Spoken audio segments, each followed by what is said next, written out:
Hello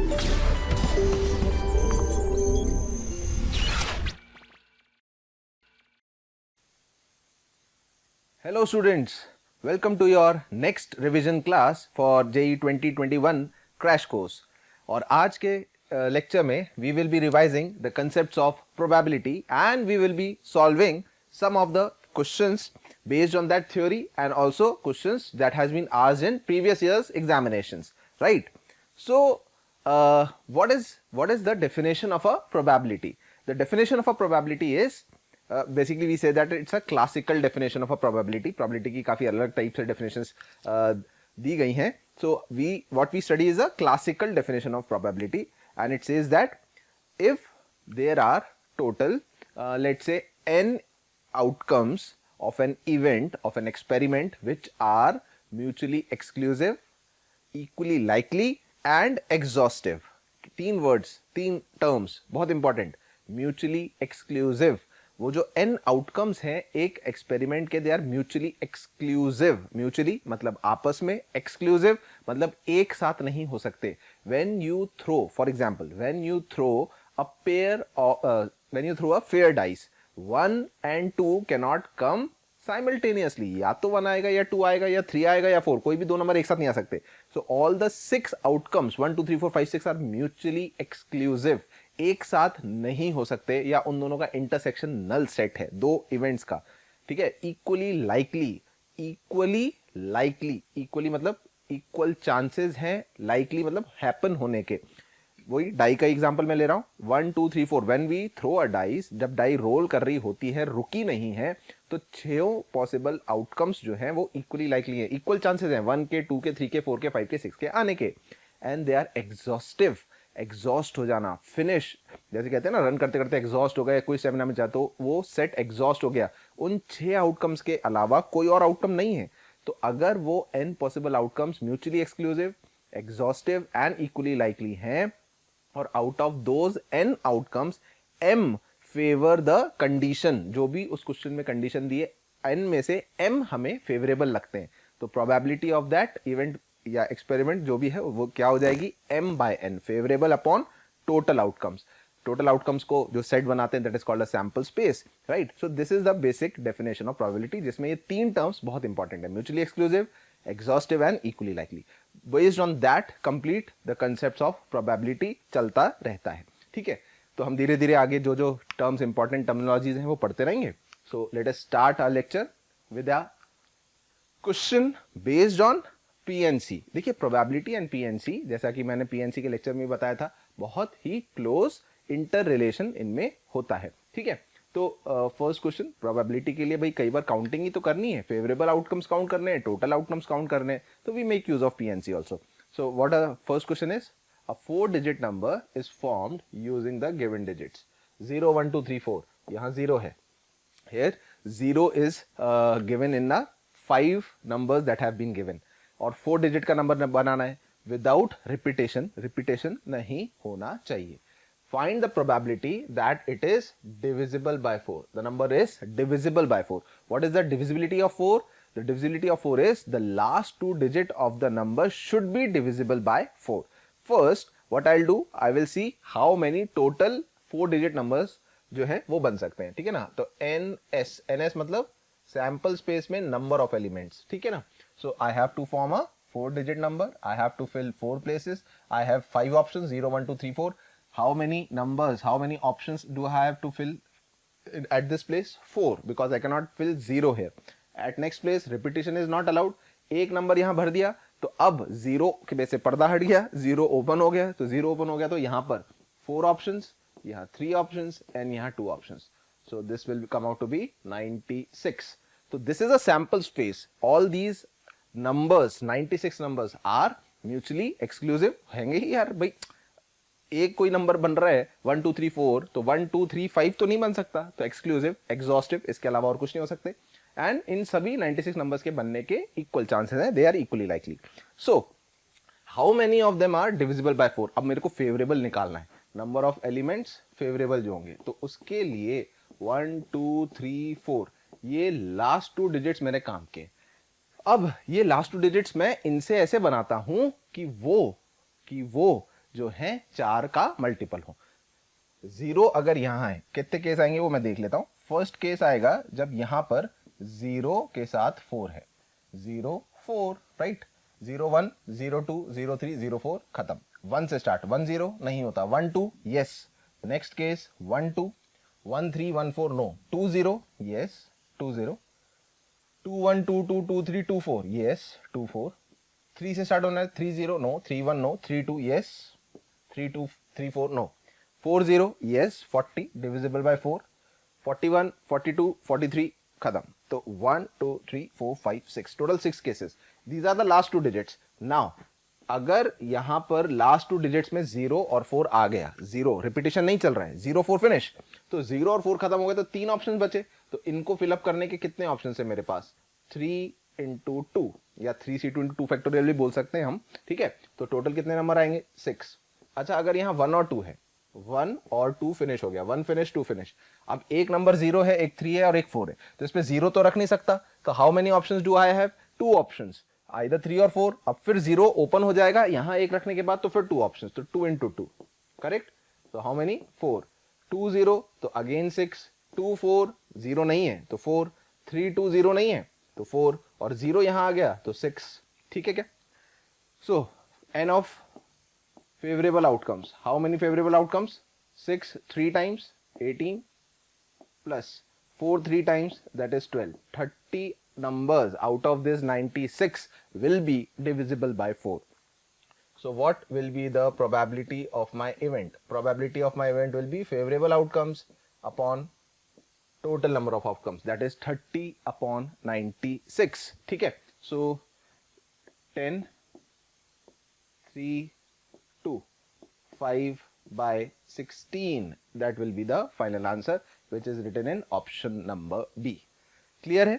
So this question was exclusively based on कैसे PNC से count करते हैं। तो PNC अगर यूज हो रहा है प्रोबेबिलिटी में, तो हमने जैसे जैसे कंसेप्ट रिवाइज करे थे लास्ट PNC की क्लास में, वो ही कंसेप्ट यूज होकर क्वेश्चन फ्रेम कर सकते हैं, ठीक है। ओके, चलिए, now we come to a generalised addition theorem, the generalised addition theorem of probability. What is a generalized addition theorem of probability? Let's say A and B are two events. A and B are two events associated with an experiment. एक experiment perform किया, उस experiment के दो events define करे। जैसे मान लीजिए हम कहते हैं कि pair of dice को roll करते हैं, या एक die को roll करते हैं। एक है एक इवेंट है इवन नंबर आना, और एक इवेंट है कि 4 से छोटे जो है वो नंबर्स आना डाई को रोल करने पर। तो ऐसे कैसे भी एक्सपेरिमेंट पे हम इवेंट्स डिफाइन कर सकते हैं।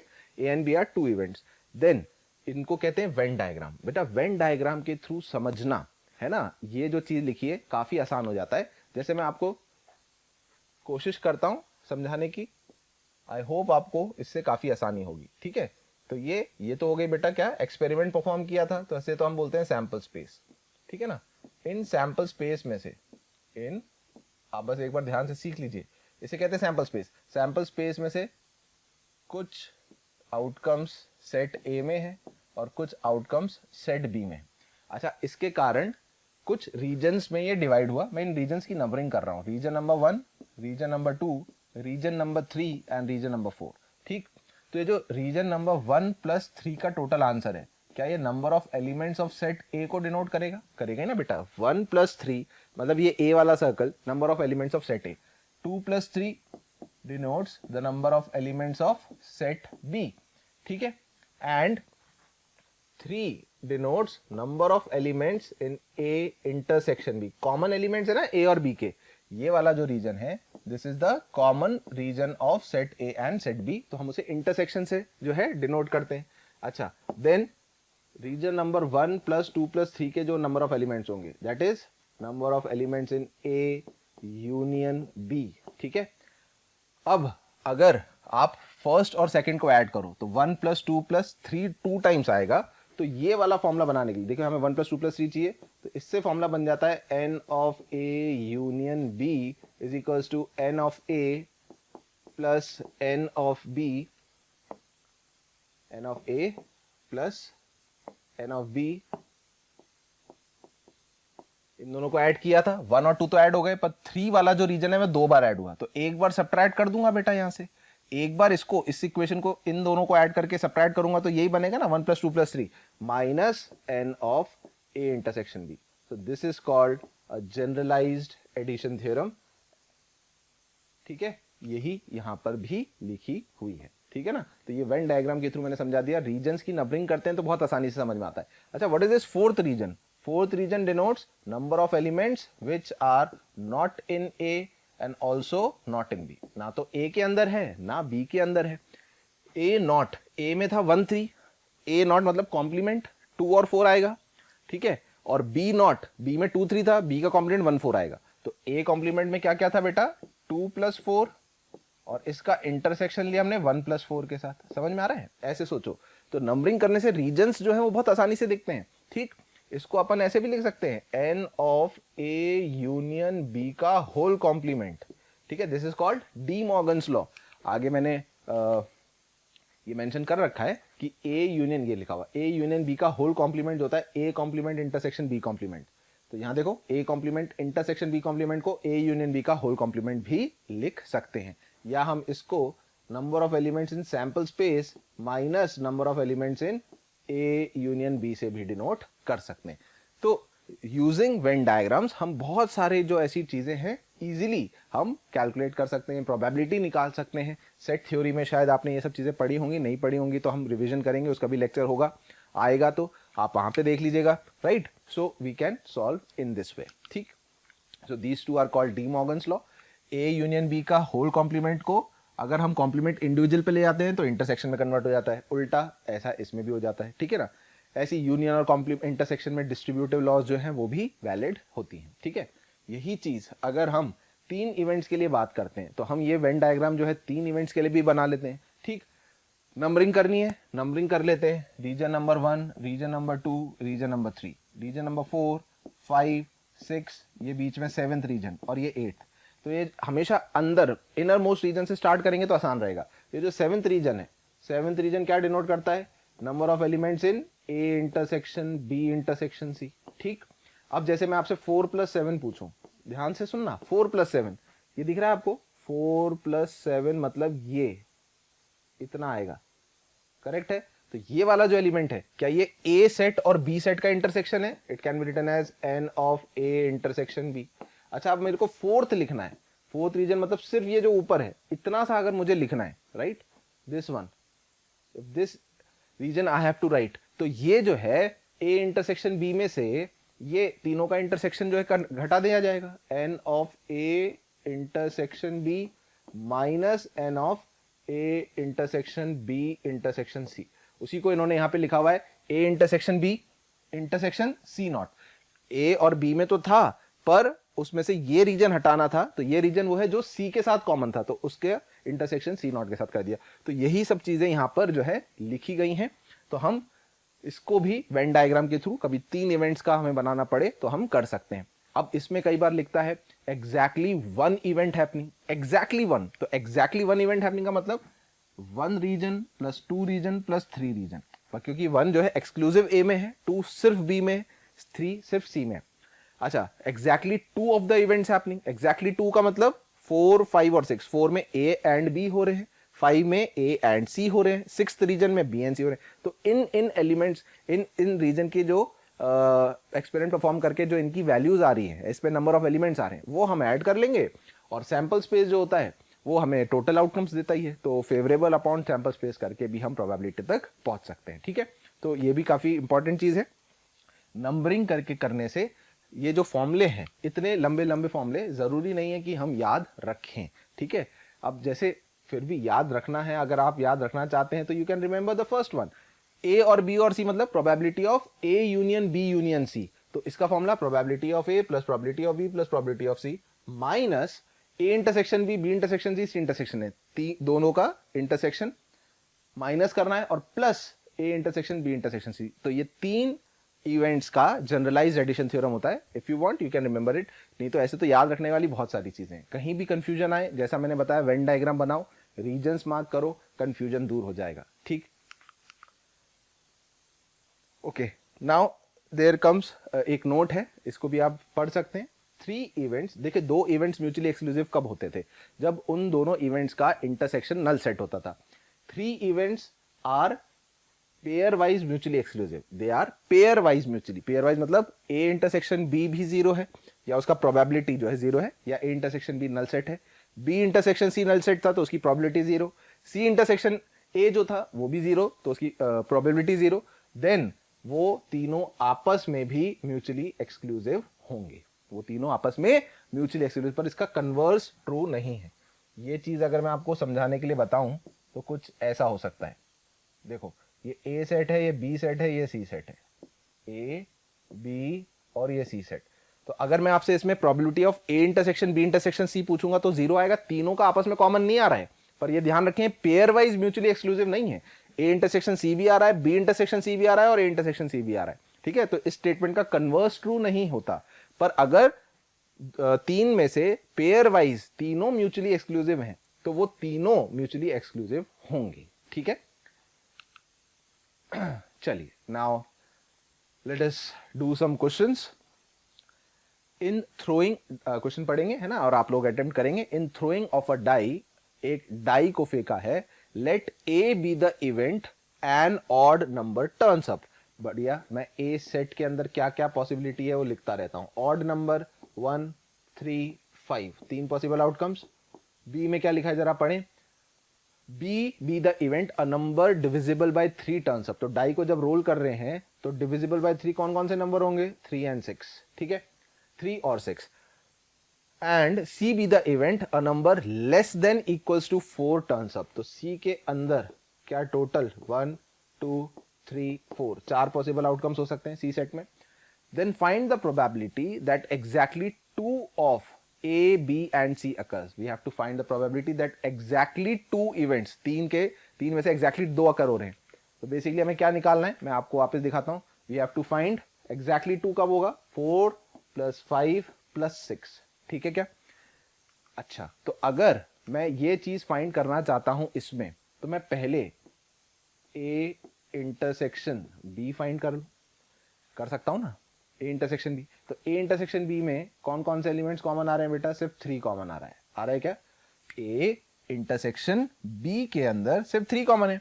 बी इंटरसेक्शन सी के अंदर क्या क्या कॉमन है? 3 इसमें है, 6 इसमें नहीं है, तो इसमें भी सिर्फ 3 कॉमन आ रहा है। सी इंटरसेक्शन ए में क्या क्या कॉमन आ रहा है बेटा? 1 है, 3 है, 5 नहीं, तो 1 एंड 3, 1 एंड 3, ठीक है। ये पेयर वाइज हमने इसकी जो है बात कर ली, ठीक। अच्छा, अब इसके आगे, ठीक है, तो हम बेसिकली क्या फाइंड कर रहे हैं? What is the probability of A intersection B? Probability of A intersection B कितना होगा बेटा? 1/6, ए की फेवरेबल आया।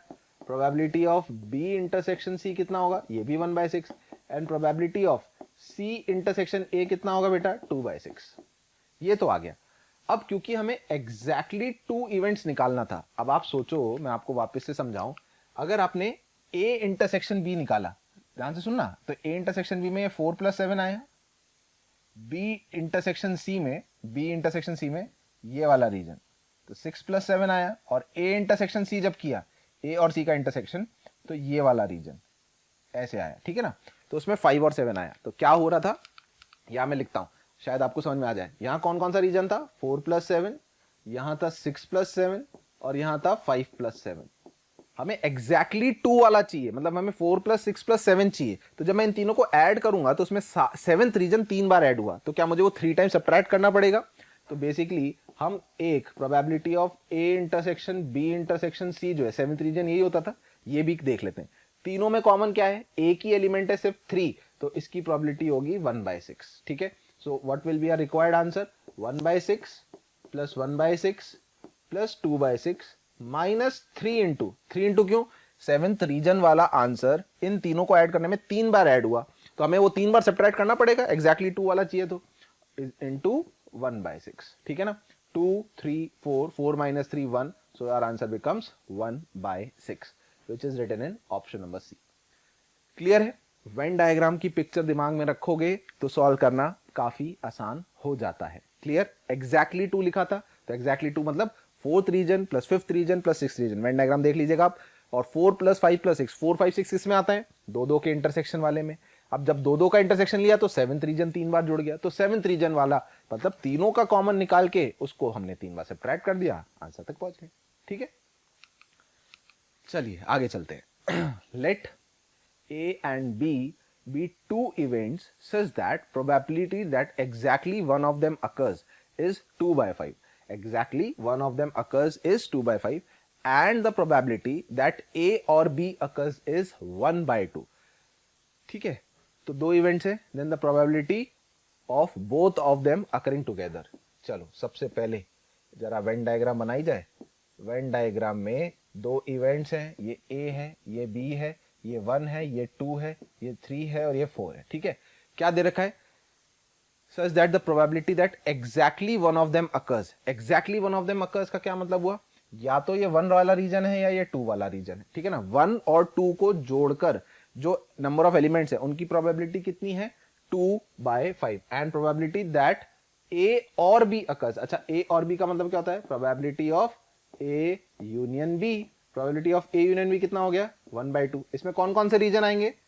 1 प्लस 2 प्लस 3। ठीक है, और जो पहला वाला दे रखा है उसमें कौन सा आएगा? 1 प्लस 2।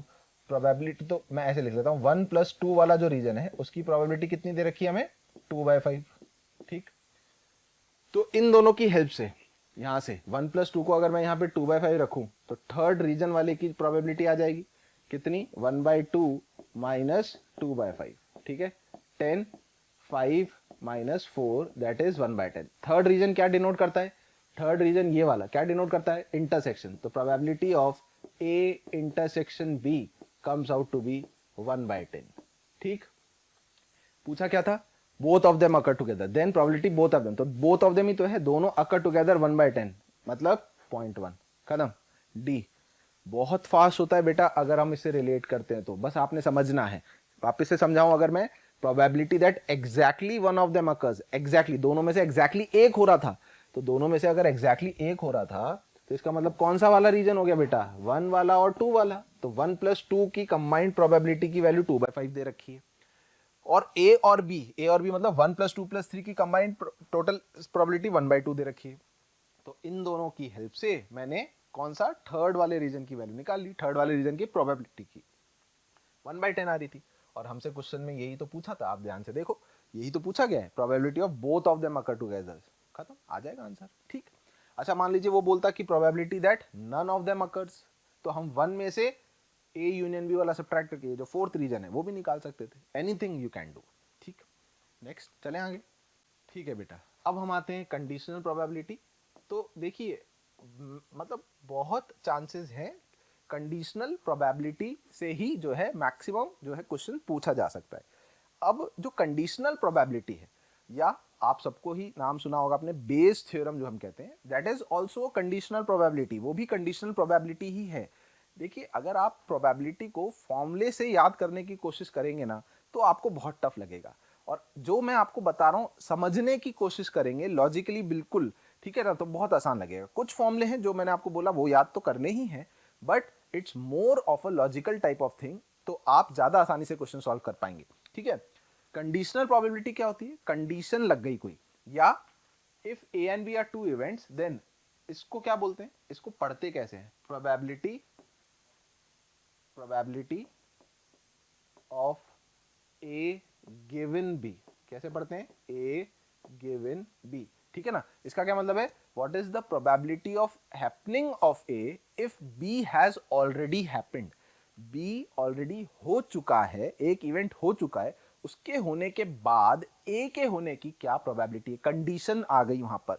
जैसे मान लीजिए 52 प्लेइंग कार्ड्स हैं, 52 प्लेइंग कार्ड्स आपने पता है पूरी उसकी नॉमेनक्लेचर, हमने उसमें से एक कार्ड ड्रॉ किया और वो जो है लेट्स से स्पेड का कार्ड आया, तो सेकंड कार्ड भी स्पेड का है, उसकी प्रोबेबिलिटी क्या है? अब ये कंडीशनल प्रोबेबिलिटी हुई ना भाई, हमने कार्ड निकाला वापस नहीं रखा उसे, फर्स्ट कार्ड ड्रॉ किया, वो स्पेड का कार्ड आया, स्पेड के 13 कार्ड्स होंगे तो उसकी probability 13 by 52। Now this has already happened, so what is the probability that the second card that we are drawing out will also be a spade? It will be 12 by 51 क्योंकि one card we have already drawn. That is what a conditional probability is all about. एक event already हो चुका है, कौन सा, B already हो चुका है, तो गिवन वो हो गया ए के होने की क्या प्रोबेबिलिटी है। एज अ फॉर्मूला अगर आप देखना चाहते हैं तो हम उसे पढ़ते हैं probability of A intersection B upon probability of B. Formula याद रखना है बिल्कुल। अगर आपको लिखा हो probability of B given A, मतलब बी के होने की क्या प्रोबेबिलिटी है when A has already happened, it will be probability of A intersection B और B intersection A, doesn't matter, और गिवन ए था अपॉन प्रोबेबिलिटी ऑफ ए।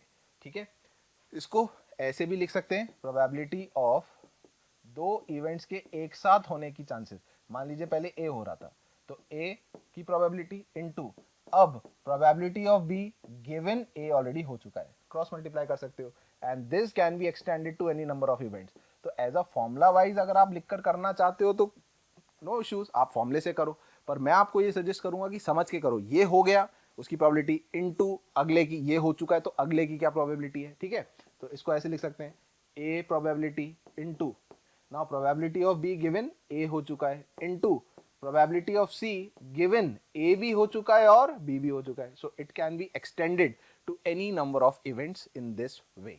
ठीक है, कंडीशन प्रोबेबिलिटी क्या समझ में आई। अच्छा, क्या लिखा है, अगर ए एंड बी म्यूचुअली एक्सक्लूसिव है, ए एंड बी क्या है, mutually exclusive. What is the meaning of mutually exclusive, कि वो दोनों एक साथ नहीं हो सकते। तो अगर ए और बी म्यूचुअली एक्सक्लूसिव है ना, बी हो चुका है तो अब ए के होने के क्या चांसेस हैं, तो यार वो उसके बाद, तो इसका मतलब वो जब दोनों म्यूचुअल एक्सक्लूसिव हैं तो साथ में कैसे होंगे, तो इंटरसेक्शन भी क्या होगा उनका, zero. So then probability of A given B becomes zero if they are mutually exclusive events. ठीक है, थैंक यू प्यारे बच्चों, आप सबका स्नेह और प्रेम हमें जिस तरीके से मिल रहा है उसके लिए बहुत बहुत शुक्रिया। जैसे कि आप सबको पता है कि हम जेई मेंस 2021 के लिए क्रैश कोर्स ऑलरेडी ला चुके हैं, जिस क्रैश कोर्स को आप लोग देख रहे हैं। अब आपके लिए उस क्रैश कोर्स के साथ हम एक टेस्ट सीरीज भी लेकर के आ रहे हैं, जिसका डिस्क्रिप्शन हम नीचे दे रहे हैं, जिस पे आप जाकर के क्लिक करके उसमें रजिस्ट्रेशन करा ले। ये टेस्ट सीरीज बिल्कुल फ्री है आपके लिए, और इसमें फटाफट रजिस्ट्रेशन करा ले, जिससे आपको जिस तरीके के एनटीए ने पैटर्न चेंज किया उस पैटर्न के अकॉर्डिंग आपको टेस्ट मिलते रहे और आप अपना अच्छे से एनालिसिस कर सकें। ठीक है, चलिए क्वेश्चन देखते हैं बेटा। assume that each born child is equally likely to be a boy or girl, है ना, प्रोबेबिलिटी बॉय होने की प्रोबेबिलिटी 1/2 किसी भी फैमिली में, और गर्ल के होने की प्रोबेबिलिटी भी 1/2 इक्वली लाइकली हैं। If two families have two children each, दो फैमिलीज हैं, फैमिली 1 एंड फैमिली 2, दोनों के कितने बच्चे हैं, दो दो बच्चे हैं। ठीक है ना, दे each have two children, then the conditional probability that all children are girls given that at least two of them are girls, given at least two of them are girls। ठीक है, हमें क्या करना है, प्रोबेबिलिटी किस चीज की निकालनी है, probability all are girls given at least two girls, यही बोल रहा है ना वो। अच्छा, तो इसको अगर अपन फॉर्मूले से करना चाहते हैं, ठीक है ना, इसको मान लो ऑल गर्ल्स को मैं ए नाम दे देता हूं और टू गर्ल्स को मैं बी नाम दे देता हूं, तो इसका फॉर्मूला क्या बनेगा, probability of A intersection B upon probability of B. A intersection B का क्या मतलब है, all are girls and at least two girls, उन दोनों का हम इंटरसेक्शन लेंगे। ठीक है, अच्छा, ए सेट के अंदर ऑल आर गर्ल्स में क्या क्या आएगा, 4 गर्ल्स होंगी टोटल। ठीक है, बी सेट में क्या क्या आएगा, एटलीस्ट 2 गर्ल्स, तो 2 गर्ल्स 2 बॉयज। अच्छा, 2 गर्ल्स 2 बॉयज के भी काफी सारे जो है केसेस बनेंगे। कितने केस बनेंगे बेटा इसके, बता सकते हो, 2 गर्ल्स 2 बॉयज के 4 factorial upon 2 factorial 2 factorial, first child girl, second child boy, 2 इधर 2 बॉयज हो गए, या इधर 1 बॉय 1 गर्ल, और कौन सा बड़ा छोटा, तो टोटल अरेंज करने के कितने तरीके हैं, है ना। तो मैं डायरेक्ट यहाँ पर लिखता चला जाता हूँ। So I will write it down here that इसके total 4 factorial upon 2 factorial 2 factorial मतलब 6 केस होंगे, प्लस देन एटलीस्ट 2 गर्ल्स ही ना, तो 3 गर्ल्स एंड 1 बॉय, इसको अरेंज करने के टोटल 4 तरीके हो सकते हैं। ठीक है ना, एंड ऑल 4 आर गर्ल्स, तो ये एक ही केस होगा। करेक्ट, यहां तक तो हम पहुंच चुके हैं। अच्छा, तो इसकी प्रोबेबिलिटी क्या होगी बेटा, इसकी प्रोबेबिलिटी होगी 6 upon 2 raise to the power 4 plus 4 upon 2 raise to the power 4 plus 1 upon 2 raise to the power 4, और इसकी प्रोबेबिलिटी क्या होगी 1 upon 2 raise to the power 4। ठीक, what we have to find, probability of A intersection B. अच्छा, इन दोनों के intersection में सिर्फ एक ही केस कॉमन आ रहा है, इसका मतलब यहाँ पर ऊपर तो हम कितना लिखेंगे 1/2 रेज़ टू द पावर 4 और डिनोमिनेटर में क्या लिखेंगे b की प्रोबेबिलिटी तो जो कि आ रही है 6 + 4 + 1 11/2 raise to the power 4. So on solving we are getting our answer as 1/11. 1/11 it is written in option number D. So D becomes the correct answer. समझ में आ गया? ये केस क्यों बने समझ में आए भाई? दो बच्चे हैं तो दोनों बच्चे एक ऐसा नहीं कि दोनों की अमन डिस्टिंक्ट है, एक छोटा है एक बड़ा है, एक छोटा है एक बड़ा है. तो बड़े बच्चा गर्ल, छोटे बच्चा बॉय या छोटा बच्चा गर्ल और बड़ा बच्चा भी गर्ल जो भी है, तो बच्ची बच्चा जो भी है, सॉरी मेरी बोलने के मैं जो बोल रहा हूँ है ना, समझना आपको ये है कि ये अरेंज हो सकते हैं है ना. काफी जने सोचते सर अरेंज का क्या मतलब, तो अरेंज तो होंगी ना बेटा, इधर दोनों गर्ल्स हैं इधर दोनों बॉयज हैं. अच्छा वो दो बॉयज की भी पोजीशन आपस में चेंज जो है हम मान के चल रहे हैं कि कैसे हो रही होंगी, ठीक है ना. तो दैट्स वाई टोटल केसेस जो आ रहे हैं वो हमने इसमें देख लिए, ठीक है बेटा. हाँ बेटा, तो जैसा मैं कह रहा था एक चीज और होती है, प्रोबेबिलिटी में जो अलाइक और डिस्टिंक्ट चीजें होती है ना, उससे प्रोबेबिलिटी में फर्क नहीं पड़ता. तो बेसिकली अगर जैसे मैं आप ये भी कंफ्यूजन हो सकता है कि सर इसको जी को सेम मान के आपने किया है. अब आप छोटे बड़े की बात करो तो 4 फैक्टोरियल कर सकते हो, तो बिल्कुल कर सकते हैं. इनको सबको डिस्टिंक्ट मानो तो 4 फैक्टोरियल सब में एक्स्ट्रा आएगा, पर जब आप डिवाइड करोगे तो 4 फैक्टोरियल ऊपर से कट जाएगा है ना. तो इसलिए फर्क नहीं पड़ रहा है. That's why I am saying कि 6 केजी मान लिए, आप अलग मानना है तो 4 फैक्टोरियल कर लोगे तो भी चलेगा, कोई इशू नहीं है. आंसर विल रिमेन सेम, ठीक है. Next question. A dice is thrown 2 टाइम्स. एक डाइस को 2 बार फेंका गया है and the sum of the scores appearing on the die is observe to be a multiple of 4. ठीक है, सम है वो मल्टीपल ऑफ 4 है. तो जब दो डाइस को हम थ्रो करते हैं तो सम मिनिमम 2 और मैक्सिमम 12 हो सकता है, ठीक है ना. सम जो है वो कहां से कहां तक वेरी कर सकता है, सम की वैल्यू 2 से लेकर 12 तक जा सकती है, क्योंकि मिनिमम 1 ऐड होगा, मैक्सिमम 6 ऐड होगा, ठीक है. तो conditional probability that the score 4 has appeared at least 1, कम से कम एक बार तो 4 आना ही चाहिए. तो मैं पहले 4 देख लेता हूँ है ना. सम टोटल 4 कैसे कैसे आ सकता है, सम टोटल 4 बताओ भाई कैसे कैसे आ सकता है. 1 और 3 से आ सकता है, ठीक है. 3 और 1 भी हो सकता है, डाइस अलग अलग है ना, 1 3 रखूं या 3 1 रखूं तभी ना टोटल 36 केस होते हैं, ठीक है. अच्छा sum total multiple of 4, sum total is multiple of 4, my mistake, multiple of 4. तो मल्टीपल ऑफ 4 में कौन कौन से केस हो गए, 4 हो सकता है, 8 हो सकता है और 12 हो सकता है, ठीक है. तो 4 में 1 3 हो सकता है, 3 1 हो सकता है, ठीक है, और 2 2 भी हो सकता है. अच्छा 4 का काम खत्म हो गया, 8 पे आते हैं. 8 कैसे कैसे हो सकता है भाई, 7 1 तो होता ही नहीं, तो 2 6 हो सकता है और 6 2 हो सकता है, ठीक है. 3 5 हो सकता है, 5 3 भी हो सकता है और 4 4 भी हो सकता है. अच्छा अब और 6 ये 12 जो है, और 12 कैसे हो सकता है, 12 हो सकता है बस 6 6 से, एक ही पॉसिबल केस है, ठीक है. तो favourable total sorry sample space के अंदर, सैंपल स्पेस के अंदर टोटल कितने आउटकम्स आ रहे हैं, 1 2 3 4 5 6 7 8 9, total 9 outcomes are coming in our sample space. और फेवरेबल क्या है, फेवरेबल में क्या कह रहा है, probability that the score 4 has appeared at least once, कम से कम स्कोर 4 जो है वो कम से कम एक बार आना चाहिए. तो probability that the score 4 has appeared at least once, ठीक है. तो यार sum of the scores appearing on the dice, तो जो दोनों डाई पे नंबर आ रहे हैं हम उसको स्कोर मान रहे हैं, तो वो स्कोर 4 कम से कम एक बार आएगा. अब आप कहाँ पे देखो, देखो 4 एक बार आ रहा है तो एक ही केस में आ रहा है जब दोनों डाइस पे 4 आ रहा है, किसी और केस में स्कोर 4 है ही नहीं. तो फेवरेबल कितना हो गया बेटा, एक फेवरेबल हो गया. तो अगर फेवरेबल 1 हो गया और सैंपल स्पेस 9 हो गई तो what will be the probability of our experiment, condition probability हो गई, ये हो चुका है, उसके बाद ये होना है, तो 1 उसमें से ये होने की प्रोबेबिलिटी क्या है, 1/9. समझ में आ गया बेटा, 1/9 is written in option number D, so D will be the correct answer, ठीक है. चलिए आगे बढ़ते हैं.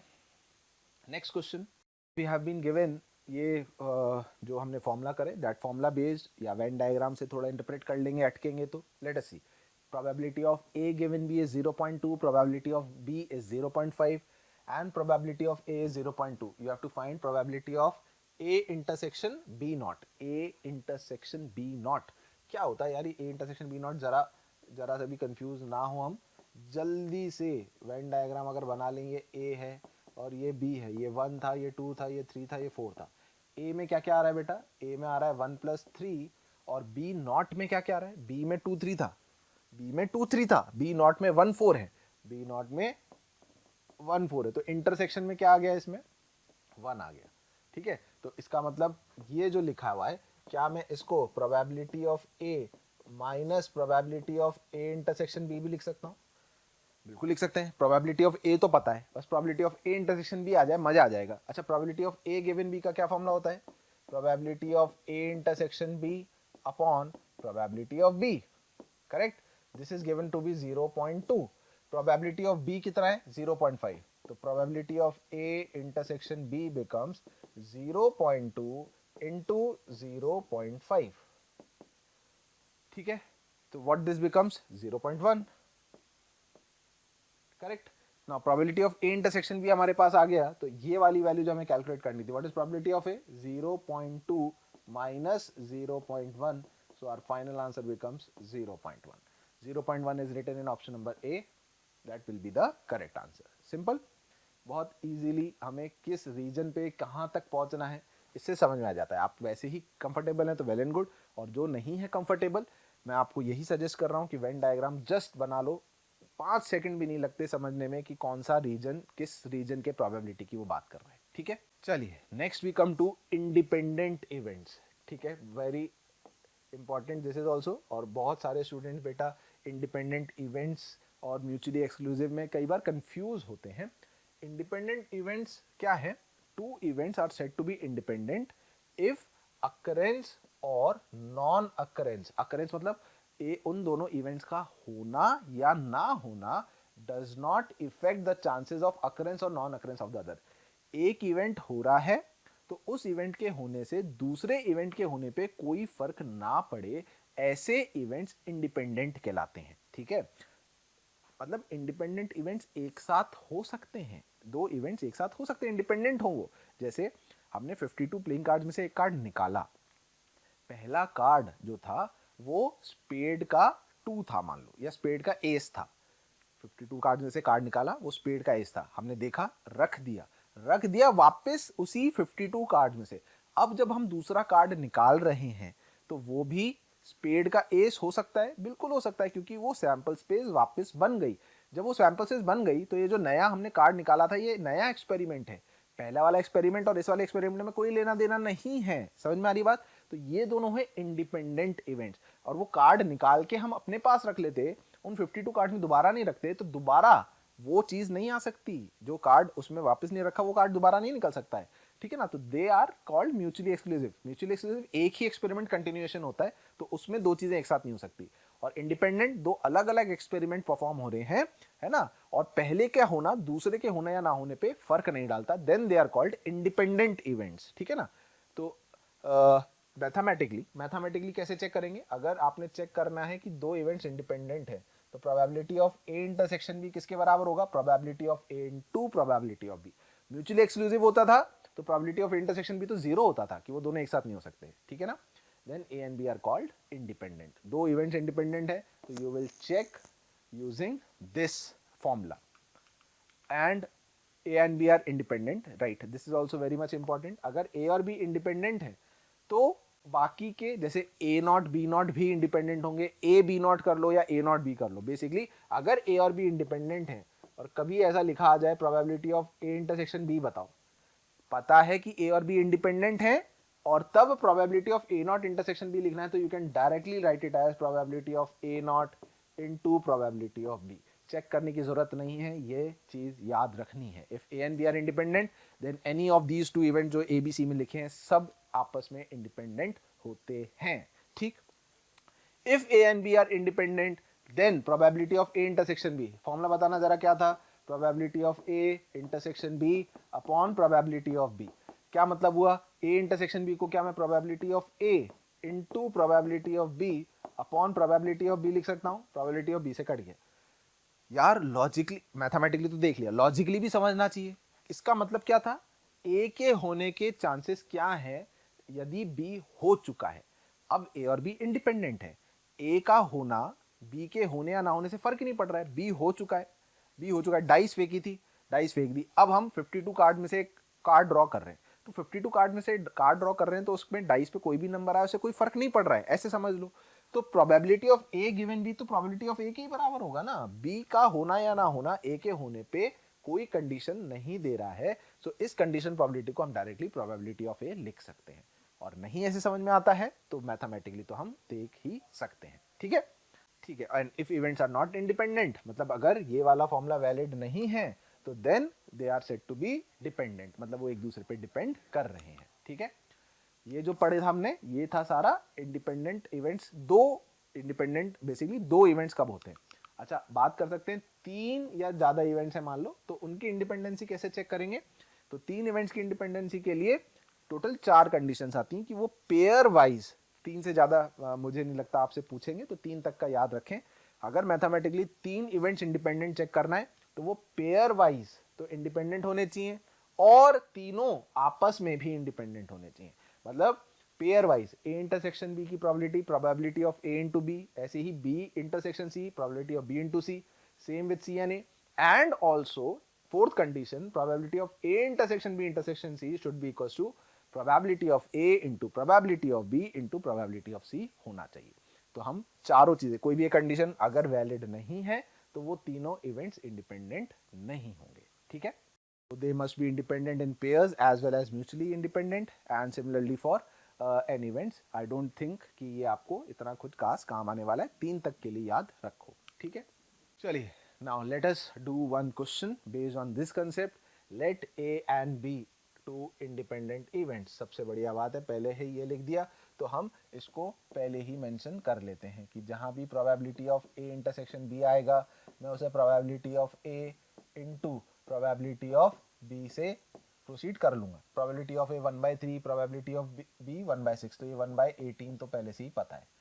इनफैक्ट ये पता है तो इनके काउंटर पार्ट्स, इनके कॉम्प्लीमेंट इवेंट्स भी जो आपस में पेयर वाइज आएंगे सब इंडिपेंडेंट होंगे। Which of the following is true. अब मेंस का क्वेश्चन है, सिंगल करेक्ट है, तो चारों में से कोई एक ऑप्शन ट्रू होगा। तो बेटा ये तो सॉल्व करके ही देखना पड़ेगा, ऑप्शंस के थ्रू ही जाना पड़ेगा क्योंकि हर ऑप्शन में कुछ अलग अलग चीजें लिखी हुई हैं। सो विदाउट वेस्टिंग टाइम कोई भी जैसे ऑप्शन मान लीजिए ये वाला चेक कर रहे हैं, क्या फॉर्मूला होगा इसका, ए गिवन बी का probability of A intersection B upon probability of B. वैसे तो लिखा हुआ है कि A and B are two independent events, तो अभी हमने पढ़ा भी था कि अगर ए और बी इंडिपेंडेंट होते हैं तो probability of A given B, क्या मैं इसको प्रोबेबिलिटी ऑफ ए ही लिख सकता हूँ, और प्रोबेबिलिटी ऑफ ए कितना है 1/3, यहाँ लिखा है 2/3, तो ये ऑप्शन तो गलत हो गया, ठीक है। अच्छा, हमने ये भी पढ़ा था कि अगर ए और बी इंडिपेंडेंट है तो ए नॉट बी नॉट भी इंडिपेंडेंट होंगे। तो अगर ये चेक करना है तो क्या ये directly probability of A not के ही इक्वल हो जाएगा। भाई बी नॉट का होना या ना होना ए नॉट के होने ना होने से फर्क ही नहीं डाल रहे, तो ये प्रोबेबिलिटी ऑफ ए नॉट होगा। अच्छा, ए की प्रोबेबिलिटी 1/3 है तो प्रोबेबिलिटी ऑफ ए कॉम्प्लीमेंट या ए नॉट कितना होगा बेटा 2/3। तो इसका मतलब ये स्टेटमेंट भी गलत आ गया, करेक्ट है। ये वाली वैल्यू किसके बराबर होगी, this will be equal to probability of A. तो अगर ये प्रोबेबिलिटी ऑफ ए के बराबर है 1/3, सही आ रहा है तो करेक्ट, ठीक है। तो जो जल्दी से हम ऑप्शन चेक कर सके, तो जो थ्योरी मैंने बताई वो याद है अगर आपको, है ना, कौन सी, ये वाली, तो हम इस टाइप का क्वेश्चन, ये प्रीवियस ईयर्स का ही क्वेश्चन है जो मैं करा रहा हूँ, जल्दी कर पाएंगे, और नहीं तो टाइम लगेगा कैलकुलेशन अगर करने बैठ गए तो, ठीक है। तो इसका करेक्ट आंसर क्या है, D option. Very good, next पढ़े भाई question. In a box there are 20 cards. एक बॉक्स में कितने कार्ड्स है बेटा टोटल 20, आउट ऑफ विच 10 पे ए लिखा है, 10 पे बी लिखा है। Cards are drawn at random one after the other and with replacement. क्या मतलब हुआ, कार्ड एक निकालते हैं, देखते हैं, रखते हैं, निकालते हैं, देखते हैं, वापस रख देते हैं, with replacement till a second A card is obtained, जब तक कि दूसरा ए कार्ड नहीं मिल जाता। The probability that the second A card appears before the third B card। हमें इस बात की प्रोबेबिलिटी निकालनी है कि हमारा सेकंड जब हमने कार्ड निकाला तो दूसरा A कार्ड जब निकला तो वो पहले हो तीसरे B कार्ड से, मतलब B 3 नहीं आ सकते, B मैक्सिमम 2 आ सकते हैं। और ये सारे परफॉर्म जो हम कर रहे हैं एक्सपेरिमेंट इंडिपेंडेंट होंगे क्योंकि कार्ड निकाल के दोबारा रखा जा रहा है। What is the probability of drawing N A card, it will be 1/2 because out of 20 10 are A and 10 are B, and what is the probability of drawing a B card, it is also 1/2। now I will be making the cases कि कितने तरीके से 2 A 3 B से पहले आ जाएंगे, ठीक है। तो कौन कौन से केसेस हो सकते हैं बेटा? सकता है पहली ड्रॉ में ए आ जाए और दूसरे ड्रॉ में ए आ जाए, प्लस ऐसा हो सकता है पहले ड्रॉ में ए आए, दूसरे में बी आए, फिर तीसरे में ए आए। इसका एक केस और हो सकता है कि पहले में बी आए फिर दो ए आ जाए, दिस इज पॉसिबल। अच्छा, और क्या केस हो सकता है? एक ए आए, फिर बी आए, फिर बी आए और फिर एक ए आ जाए, मतलब दो ए आए तीसरे बी से पहले। अच्छा, इसका और केस क्या हो सकता है? बी हो जाए, फिर ए आए, फिर बी आए और फिर ए आए। इसका एक केस और पॉसिबल है आई थिंक, ठीक है, कौन सा वाला बताओ? प्लस बी, फिर बी और फिर ए बाजी मार जाए दो बार आके, ठीक है। तो ये तीनों चीजें एक साथ हो जाएंगी, ठीक है, जिसमें फोर्थ ड्रॉ में कार्ड में जो है हमारा एक्सपेरिमेंट खत्म हो रहा है। अच्छा, और भी कोई केस हो सकता है क्या भाई? अब और केस नहीं हो सकता, बी को हम 3 बार नहीं कर सकते, तो यही पॉसिबिलिटीज होंगी। तो इसमें कितना आएगा बेटा? 1/2 इंटू 1/2 प्लस 1/2 1/2 1/2 2 टाइम्स ना, तो 1/2 का क्यूब इंटू 3 प्लस इंटू 3 नहीं sorry into 2, my mistake, into 2 plus 1/2 raise to the power 4 into 3। इसके 3 केस आ रहे हैं, ठीक है। So what I can write it as this is what 1/4 1/4 1/4 1/4 1/2 plus 3/16. So 16 will be the LCM. 2 8 8 plus 3 11 11/16 will be our final answer. B option में लिखा है तो that will be the correct answer. Clear है बेटा? समझ में आ गया? Case बनाने ही पड़ेंगे, है ना। बस ये ध्यान रखना है कि ये इंडिपेंडेंट इवेंट्स हो गए ना, हर दूसरा कार्ड निकालना पहले कार्ड पे डिपेंड नहीं कर रहा है, तो मैं इसलिए डायरेक्टली उनको मल्टीप्लाई करके आगे खट खट खट खट खट खट ऐड करके आंसर तक पहुंच जाऊंगा, ठीक है बेटा। तो आई होप इंडिपेंडेंट इवेंट्स आपने समझ में आया है कैसे हम प्रोसीड करते हैं इंडिपेंडेंट इवेंट्स के क्वेश्चंस में, ठीक है। और देखिए, अगर नहीं भी उस समय क्लिक कर रहा है, ये क्वेश्चन आपके सामने आया और हमें दिमाग में इंडिपेंडेंट इवेंट्स नहीं भी आ रहा है तो चलेगा ना, कोई इशू नहीं है यार। अगर आप नॉर्मल लॉजिक से सोचो तो भी करने वाला प्रोबेबिलिटी लिखेगा तो ऐसे ही ना। नहीं उसके समझ में आ रहा है कि इंडिपेंडेंट है, अरे यार तो पर इतना तो समझ में आ रहा है कि ए रख के वापस रख दिया, फिर दोबारा मैं निकालूंगा ए आएगा तो वो प्रोबेबिलिटी तो 1/2 ही होगी ना, ठीक है। चलिए नेक्स्ट, अब हम अपनी थ्योरी पे आते हैं जिसे कि कहते हैं टोटल प्रोबेबिलिटी थ्योरम, ठीक है सब कंडीशनल प्रोबेबिलिटी का ही हिस्सा, ठीक है। और इसी से आगे नेक्स्ट जो इंपॉर्टेंट चीज है बेस थ्योरम, वो भी हम एक्सप्लेन करने वाले हैं। क्या होता है total probability theorem? Formula wise बहुत दिखने में अजीब अजीब सी चीजें दिखती है, मैं सीधा सा एक बात बताता हूँ क्या होता है। An event A can occur with one of the n mutually exclusive and exhaustive events. क्या है कि एक इवेंट के होने के लिए बहुत सारी अलग अलग जगहों से वो हो सकता है। जैसे जैसे मान लीजिए 3 बैग रखे हैं हमारे सामने, 3 बैग रखे हैं म्यूचुअली एक्सक्लूसिव और 3 ही बैग हैं सिर्फ एग्जॉस्टिव। पहले वाले बैग में 10 जो हैं 10 50 रुपए के नोट पड़े हैं, दूसरे वाले बैग में जो है 20 50 रुपए के नोट पड़े हैं, ऐसा मान लो। और या कुछ भी यार, कुछ भी, मैं चलो समझा ही देता हूँ ना, ज़्यादा अच्छा है, थोड़ा सा प्रॉपर वे में समझा देता हूँ। कितने बैग हैं? 3 बैग हैं, बैग 1 बैग 2 बैग 3 नाम दे दिया, ठीक है ना। इसमें लेट्स से 3 5 रुपए के सिक्के हैं और 4 10 रुपए के सिक्के हैं। इसमें जो है ये वैल्यू है ना, 3 रुपए के 5 सिक्के, 5 रुपए के 3 सिक्के, हाँ 5 रुपए, ये रुपीज हैं, ये रुपीज हैं, ठीक है ना। और ये कॉइन्स हैं, ये कितने कॉइन्स हैं। ऐसे ही इसमें भी इसमें लेट्स से 2 हैं 5 रुपए के और 3 हैं 10 रुपए के। इसमें एक है 5 रुपए का और 2 हैं 10 रुपए के, ठीक है। तो क्वेश्चन कुछ ऐसा कह रहा है कि एक आदमी आया और उसने तीनों में से पहले एक बैग सिलेक्ट किया और एक कॉइन बाहर निकाला और वो कॉइन 5 रुपए का कॉइन था। तो बताओ क्या प्रोबेबिलिटी है कि वो 5 रुपए का कॉइन निकाल रहा है, ठीक है ना। एक कॉइन निकाला, इस बात की प्रोबेबिलिटी निकालनी कि वो 5 रुपए का कॉइन था। तो ये जो एक्सपेरिमेंट परफॉर्म हो रहा है कि आदमी आ रहा है और एक कॉइन निकाल रहा है और वो 5 रुपए का कॉइन की प्रोबेबिलिटी निकालनी है, तो क्या वो 3 जगह से हो सकता था? या तो वो बैग 1 से निकालता, या वो बैग 2 से निकालता, या वो बैग 3 से कॉइन निकालता, ठीक है ना। Event can occur with one of the n mutually exclusive and exhaustive. ये बैग आपस में मिक्स नहीं है, अलग है, एक्सक्लूसिव है और एग्जॉस्टिव, यही 3 बैग्स हैं, इन्हीं से एक्सपेरिमेंट परफॉर्म कर रहे हैं। तो वो 5 का सिक्का इन तीनों में से कहीं से निकल सकता था, ठीक है ना। B1 B2 B3 then and the probability कि हमें क्या ये बात की प्रोबेबिलिटी पता है कि इसमें से वो 5 रुपए का सिक्का निकले। Probability of drawing a 5 rupee coin from bag B1, given bag B1 select किया था। कितने हो गए बेटा, कितने थे इसमें, 3 थे, टोटल कितने सिक्के थे, 7, तो 3/7 होगी, ठीक है। Probability of drawing a 5 rupee coin from bag 2, क्या होगा वो, 2 है 5 के और टोटल 5 है, तो 2/5। And probability of drawing a 5 rupee coins from bag 3 कितना होगा, 1/3, ठीक है। तो उस की प्रोबेबिलिटी क्या होगी। अब probability of drawing of 5 rupee coins क्या होगा, ये कब होगा, जब बैग 1 सेलेक्ट हुआ होगा। बैग 1 को सेलेक्ट करने के क्या चांसेस है, 1/3, मान रहे हैं इक्वल चांसेस हैं उसके बैग को सेलेक्ट करने के। वो अब आप नॉर्मल तरीके से सोचो, हम आए, मैंने ऐसे ही बोला था, अपने पर्सपेक्टिव से सोचना है। हम आए, हम 3 बैग हमें दे रखे हैं, हमसे बोला जा रहा है एक कॉइन निकालना है।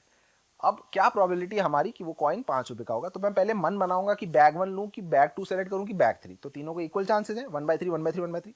अगर मैं बैग 1 पे गया तो बैग 1 में से 5 रुपए का सिक्का निकलता, उसकी प्रोबेबिलिटी क्या थी, 3/7, 1/3 into 3/7 plus 1/3 into 2/5 plus 1/3 into 1/3। समझ में आई बात। इसे कहते हैं टोटल प्रोबेबिलिटी थ्योरम। एक एक्सपेरिमेंट के परफॉर्म होने के लिए n चॉइसेस अवेलेबल हैं, तो उन n चॉइसेस में से कंबाइन करके टोटल प्रोबेबिलिटी क्या निकल रही है, that is what we have to find. तो ये फॉर्मूला नहीं भी हम याद रखें, लॉजिक जो मैंने समझाया इस कंसेप्ट से करेंगे तो कोई दिक्कत नहीं आने वाली, बिल्कुल समझ में आएगा। और जो बेस थ्योरम है अभी आने ही वाला है, मैं बस समझाता हूं, एक स्टेप इसके आगे और जाना होता है, सिर्फ एक स्टेप, इतना तो करना ही होगा, और इससे एक स्टेप और आगे जाना होगा, तो उसे बेस थ्योरम कंडीशन प्रोबेबिलिटी बोल देते हैं। और एकदम घबराहट मतलब बचा देते हैं, बच्चे अपने मन में मना लेते हैं या डर जाते हैं, घबरा जाते हैं कि क्या है, ऐसा लंबी चौड़ी थ्योरी है। तो कुछ नहीं है ऐसा, ठीक है, जैसा बता रहा हूं वैसे करोगे, बिल्कुल दिक्कत नहीं आएगी।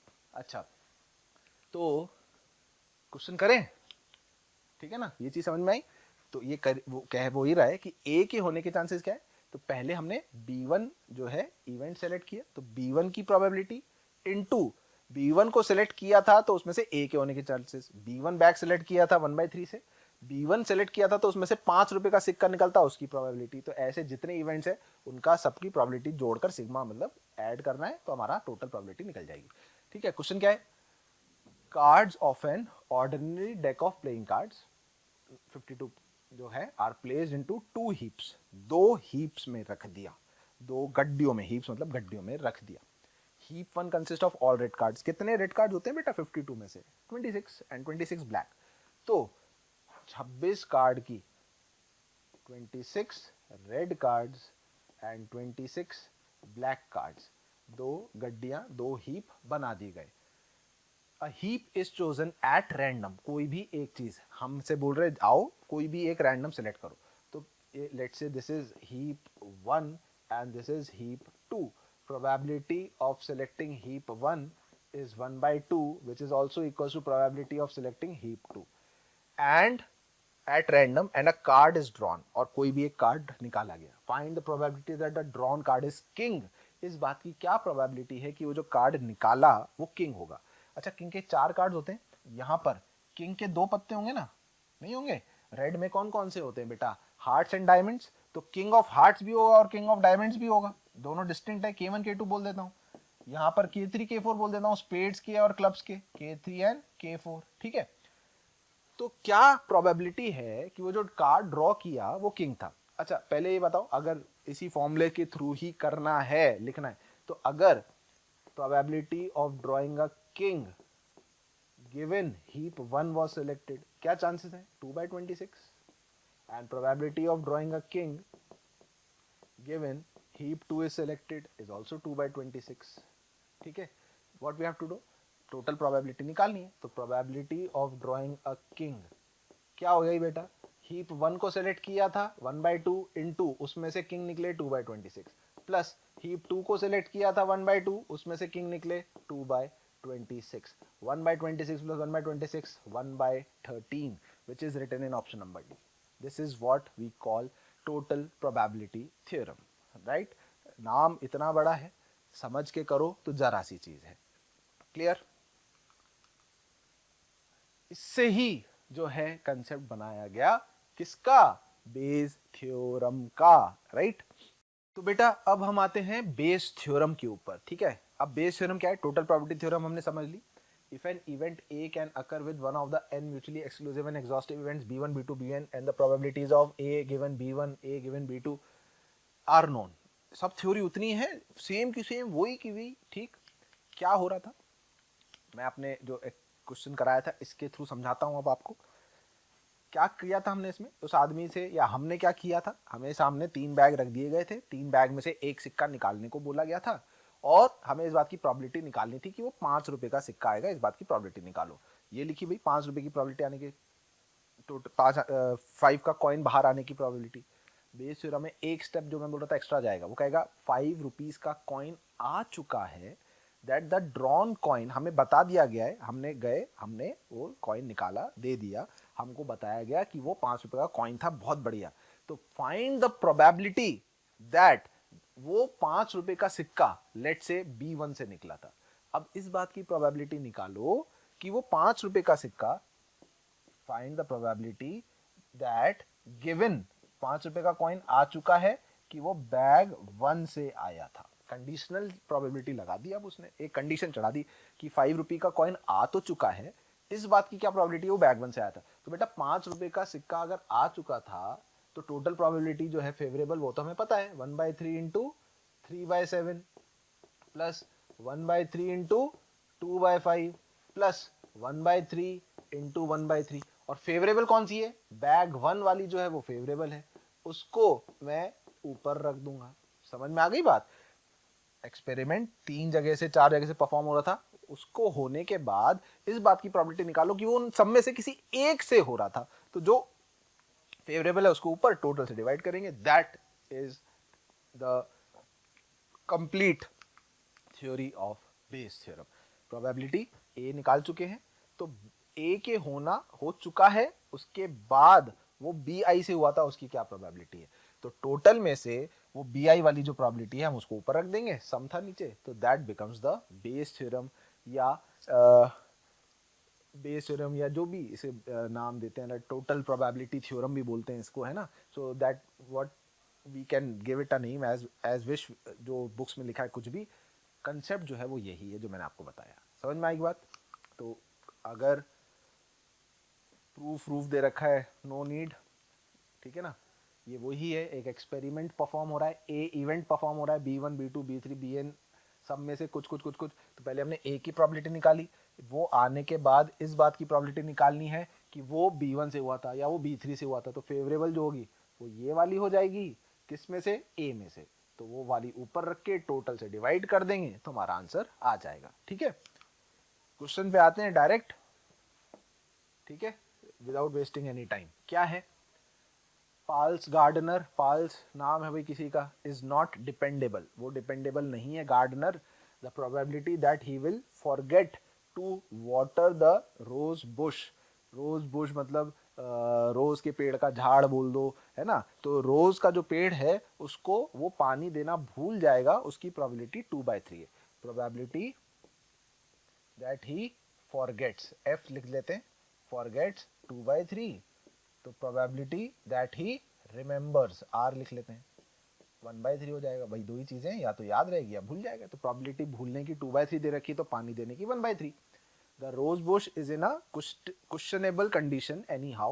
If watered, the probability of its withering. Withering क्या होता है? Withering का मतलब खराब होना, ठीक है ना. वो अगर मतलब क्वेश्चनेबल कंडीशन में ये है कि भाई कई बार ऐसा भी होता है ना, पानी देते रहते हैं तो भी पेड़ मर जाता है. तो क्वेश्चनेबल कंडीशन में थी तो पता नहीं है कि क्या हो रहा था.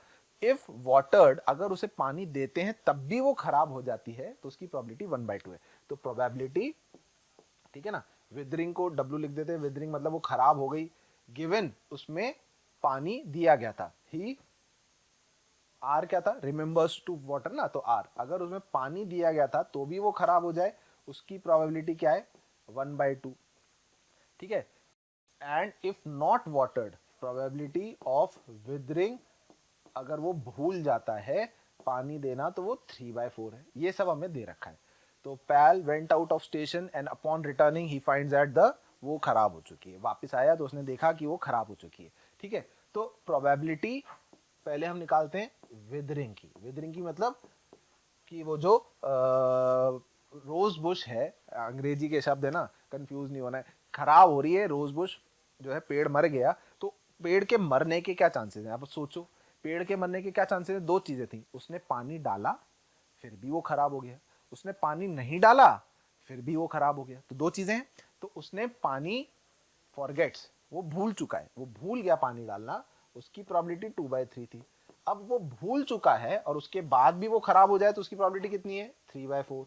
या फिर उसे याद था, उसने पानी डाला पर वो वापस आया, याद आने के बाद भी वो खराब हो गई, तो उसकी प्रोबेबिलिटी कितनी है? 1/2। ठीक है, तो ये तो उसके पेड़ के खराब होने की प्रोबेबिलिटी हमने निकाल ली। ठीक है, What is the probability that the gardener did not water the bush? तो इस बात की क्या प्रोबेबिलिटी है कि उसने पानी डाला ही नहीं था? ये तो पता चल गया भाई। देखो, आने पर, वापस आने पर उसको पता चला है कि रोज बुश विदर्ड हो चुकी है, तो मतलब खराब हो गई, ये तो पता है, खराब हो गई वो पता चल गया। तो इस बात की प्रोबेबिलिटी बताओ कि वो पानी देना जो है, that the gardener did not water the bush. तो हमें क्या निकालना है? Probability that he forgets, given खराब हो चुकी है। तो इसमें से हमारी फेवरेबल कौन सी हो गई भाई? ये वाली फेवरेबल हो गई ना, वो फॉरगेट कर गया था जब, ये फेवरेबल हो गई। तो इसको तो मैं न्यूमरेटर में रख दूंगा।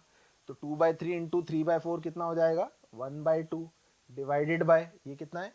1/2 प्लस 1/6। कितना हो गया भाई हमारा आंसर? 1/2 अपॉन, ये एलसीएम कितना आएगा? 6 आएगा। 2 3 plus 1, 4/6. So our answer becomes 3/4.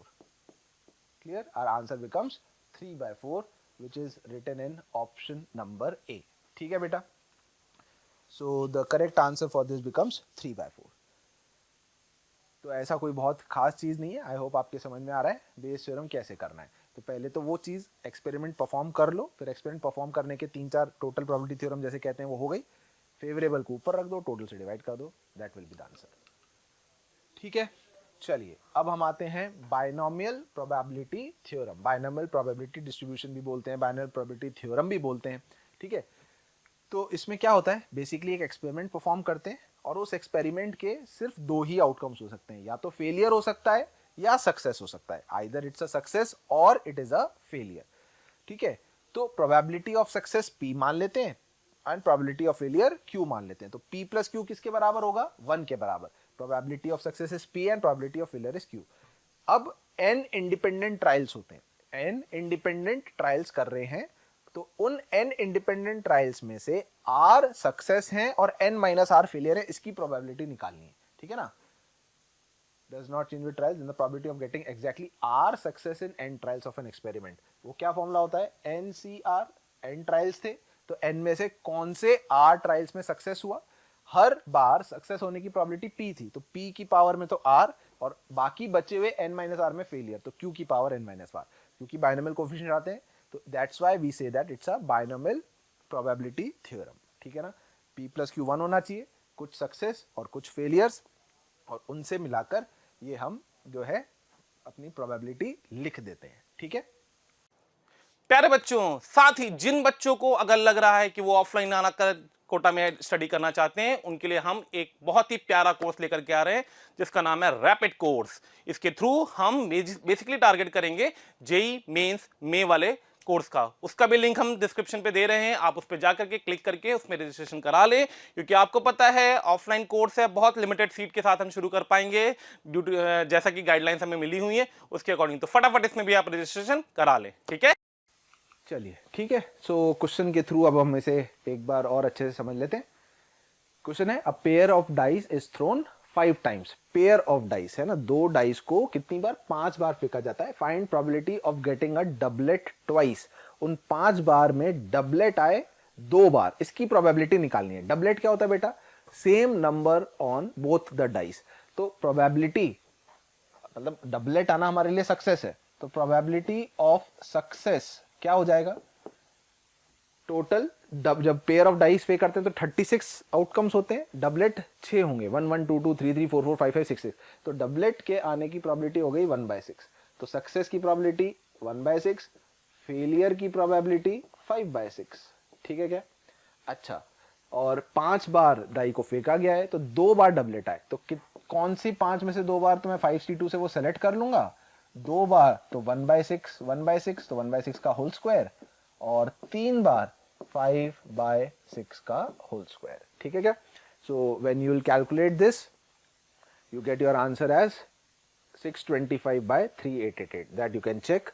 D option will be the right answer. So that is how binomial probability distribution के questions proceed करे जाते हैं। ठीक है, अभी मैं लास्ट में आपको कुछ मिक्स क्वेश्चंस कराऊंगा, तब उसमें और एक आध ऐसे क्वेश्चंस आ जाएंगे, राइट? अभी के लिए हम आगे चलते हैं। Binomial probability distribution, binomial probability distribution है ना, कई बार स्टैटिस्टिक्स का रोल भी प्ले होता है। बाइनोमियल प्रोबेबिलिटी जब डिस्ट्रीब्यूशन चार्ट वगैरह जब हम देते हैं तो उसमें क्या होता है, what is it, it spells out how a total probability of any variable x is distributed over several values of a random variable. ठीक है, वो सब पूरी थ्योरेटिकल पार्ट है, क्वेश्चन के थ्रू ज्यादा समझेंगे तो अच्छा है। Mean of a random variable is given by, mean का फॉर्मूला आई थिंक आपको पता है, sigma P I X I upon sigma P आई, है ना। कोई भी वेरिएबल की क्या प्रोबेबिलिटी है, जैसे डाई को रोल किया, 0 1 2 3 फेयर डाइस नहीं है, तो उस टाइप से आउटकम्स देखते हैं कि उसके आने की प्रोबेबिलिटी इतनी थी, उसकी इतनी थी, तो एक्स आई, रैंडम वेरिएबल एक्स आई को उसकी प्रोबेबिलिटी से मल्टीप्लाई करके अपॉन सिग्मा पी आई। ठीक है, और ये वैसे sigma P I X I होता है क्योंकि सबकी प्रोबेबिलिटीज का सम तो 1 होता ही है, वो आपको पता ही है, एग्जॉस्टिव इवेंट्स हैं, सबको जोड़ोगे तो 1 आएगा ही आएगा। ठीक है, इसके वेरिएंस की बात करें तो वेरिएंस का ये वाला फॉर्मूला आप याद रख सकते हैं, sigma P I X I square minus mean का स्क्वायर, म्यू मतलब मीन है ना, mean sigma P I X I square, इससे आप याद रख सकते हैं। स्टैंडर्ड डिविएंस बोलेंगे तो अंडर रूट ऑफ वेरिएंस हो जाता है। ठीक, तो probability distribution of a binomial variate, अगर वो बाइनोमियल डिस्ट्रीब्यूशन के अंदर अगर हम प्रोबेबिलिटी की उसकी बात करते हैं, ठीक है, तो ये हमने फॉर्मूला जो है ये हमने देखा ही था। और अगर ये सब काम का नहीं है, जो काम का मैं बता देता हूँ, ये चीज याद रखो, mean of binomial probability distribution, binomial probability distribution का मीन n इंटू पी और variance n into P into Q होता है, where p is what, p is the probability of success, q is the probability of failure. मैंने इन फॉर्मुलों में जो p q वही रखे हैं जो आपको बताया था बाइनोमियल प्रोबेबिलिटी डिस्ट्रीब्यूशन में। n is number of trials, n trials हैं, उन n ट्रायल्स का अगर मीन निकालना है, ठीक है ना, मीन ऑफ बाइनोमियल प्रोबेबिलिटी, तो n इंटू पी से आएगा, variance n into P into Q से आएगा। ठीक है ना, p represents a person chances of success in any venture. ठीक है, अच्छा, और ये इसे कहते हैं मैथमेटिकल एक्सपेक्टेशन। क्या कहते हैं? Mathematical expectation.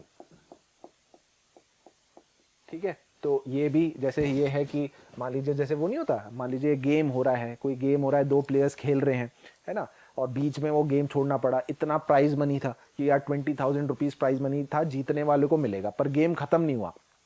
तो जब गेम बीच में रोकना पड़ा, उस समय ए के जीतने के इतने चांसेस थे, बी के जीतने के इतने चांसेस थे, अब वो प्राइज मनी को हमें फेयर वे में डिस्ट्रीब्यूट करना है। तो that is what we call expectation of a player, कि कितना प्राइज मनी मिलेगा।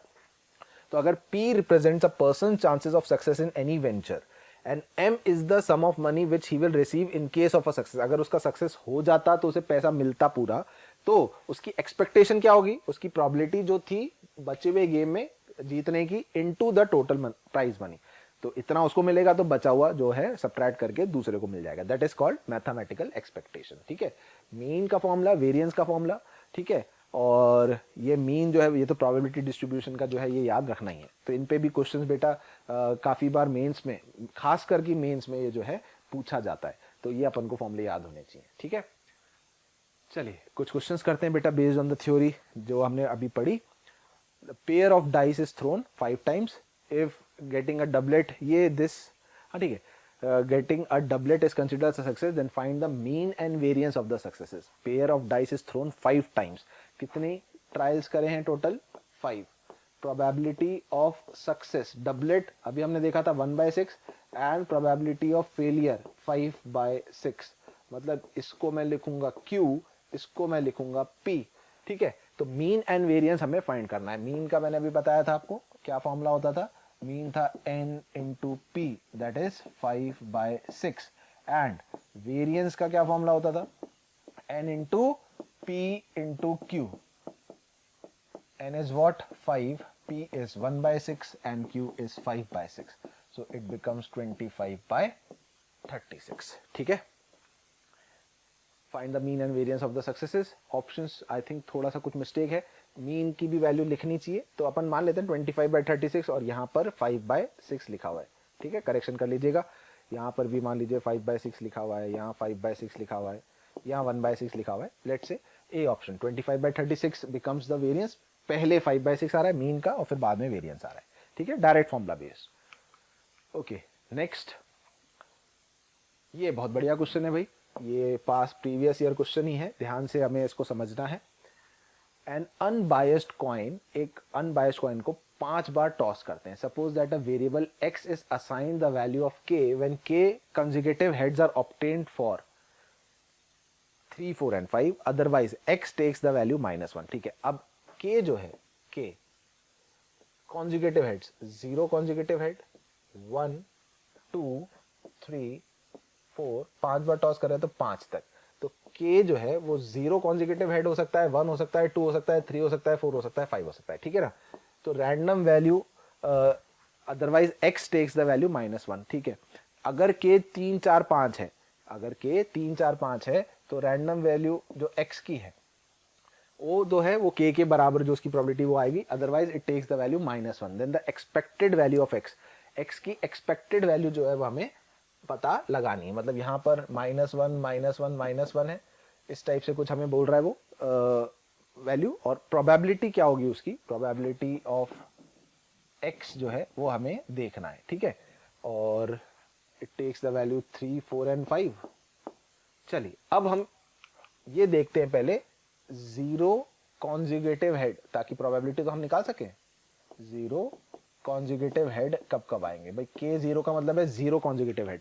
कितनी बार टॉस कर रहे हैं, 5 बार, तो इसका मतलब पांचों हेड थे, पांचों टेल थे, सॉरी, ऑल 5 आर टेल। तो ऑल 5 टेल में कितना इसका मतलब जो है चांसेस आएंगे हमारे पास, कितने केसेस होंगे, only 1 case will be there. ठीक है ना, तो इसका सिर्फ एक ही केस होगा। प्रोबेबिलिटी में लिख लूंगा 1/2 की पावर 5 आ जाएगा, वो that I will right.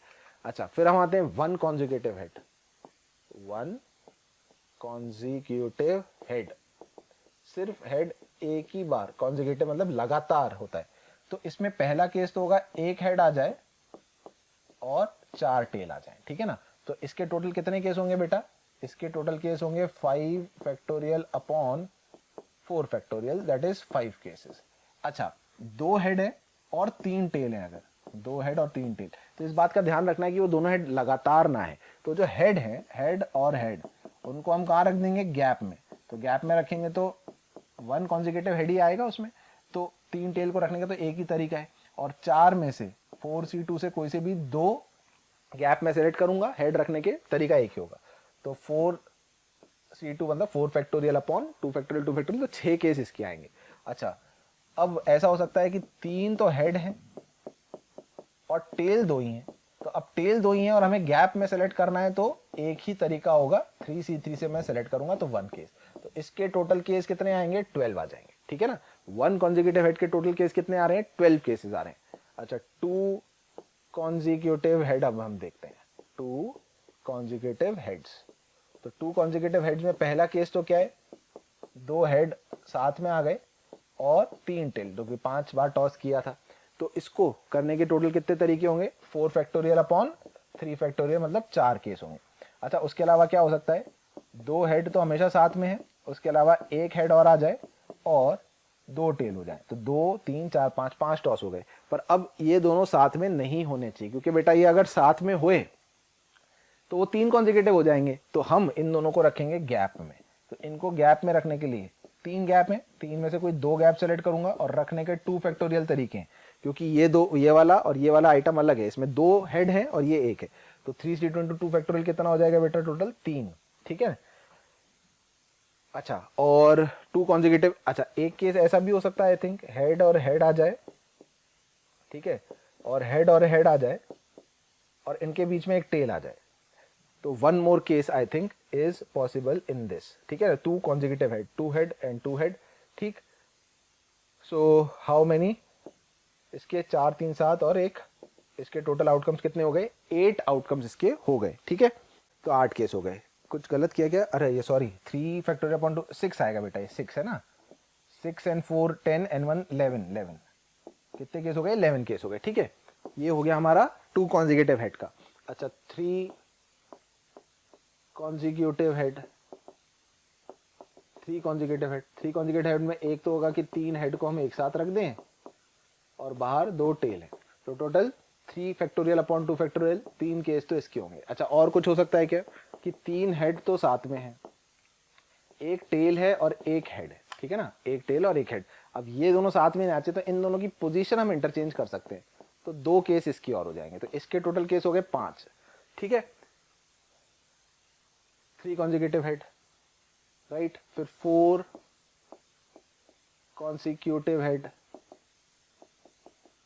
4 consecutive head का मतलब 1 2 3 4, 4 कॉन्जिक्यूटिव हेड है और एक टेल है, तो इनकी 2 पोजीशन चेंज होंगी, 2 ही आ जाएंगे। एंड 5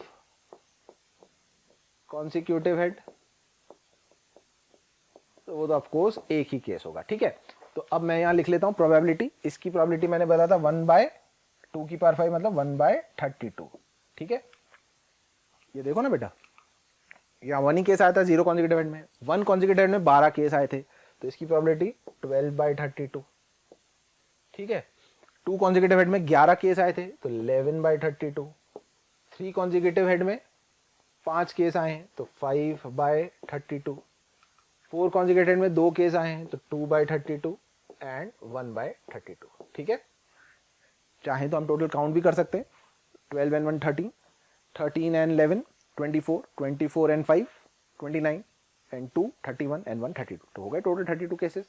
सो द एक्सपेक्टेशन क्या होगी, हमारा जो आंसर होगा वो क्या होगा, variate minus sigma P I X I होता था, एक्स आई उसने कहा कि अगर के 3 4 5 है तो अपन को जो वैल्यू है वो 3 4 5 ही लेनी है के की, और नहीं तो -1 लेनी, तो it will become -1/32 -12/32 -11/32 plus 5 3 15/32, correct, then 15/32, then 4 2s are 8/32 and then 1/32. So altogether when you will calculate this, your final answer will come out to be 1/8, ठीक है भाई। 12 13 13 and 11 -24, 15 16 16 and 8, ठीक है ना, ओ सॉरी 5 आएगा यहाँ, 5 इंटू दिस है ना, तो 5 इंटू 32, तो 15 28 एंड दिस बिकम्स 24, तो 4/32 दैट इज +1/8, +1/8 is written in option number A, ठीक है बेटा।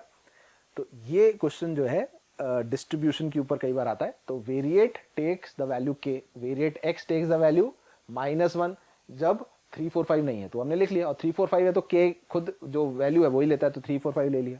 और प्रोबेबिलिटी ये बहुत बढ़िया है, इसका अंदर थोड़ा सा लेंदी था ये क्वेश्चन, पर ये ध्यान से हमें करना पड़ेगा। अब ये वाला जो पार्ट है पीएनसी से रिलेटेड हो गया, ये आप मान सकते हैं, ठीक है ना।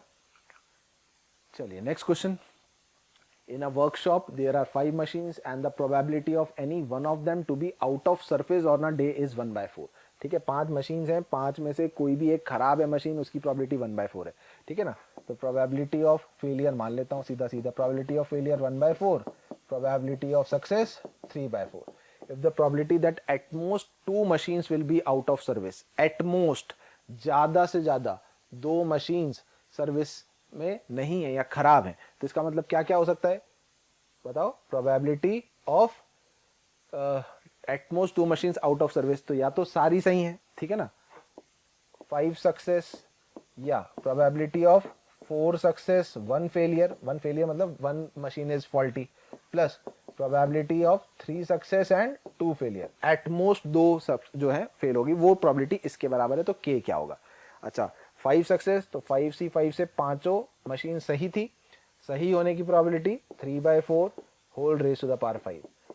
4 मशीन सही थी, तो 5 में से 4 मशीन सेलेक्ट कर ली जो सही थी, 3/4 की पावर तो 4 आएगा, 3/4 और 1/4 आएगा फॉल्टी के लिए, प्लस 5C 3 से 3 मशीन सेलेक्ट करी जो सही चल रही हैं, 3/4 का पावर 3 और 1/4 की पावर 2 आएगा, ठीक है। And this value is given to be 3 cube upon 4 cube into k and we have to find the value of k, ठीक है।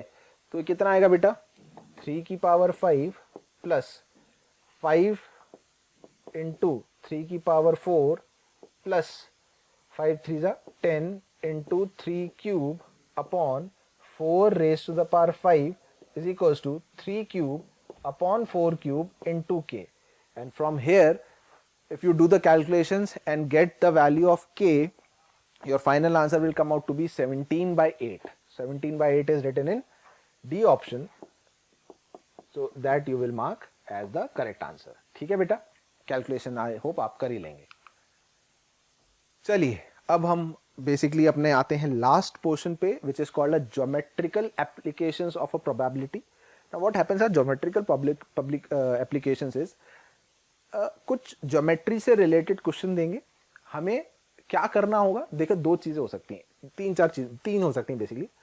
If a point is taken and random on a given straight line, कई बार वो एक जो geometry है हो सकता है स्ट्रेट लाइन लीनियर फॉर्म में चल रही हो, लीनियर फॉर्म में चलेगी, यूनिट वाइज लीनियर फॉर्म में चल रही हो, सेंटीमीटर की फॉर्म में, तो एक स्ट्रेट लाइन पे लाई कर रहा है ना। तो ए बी उसका जो है straight line segment A B favourable वो हो गया सैंपल स्पेस।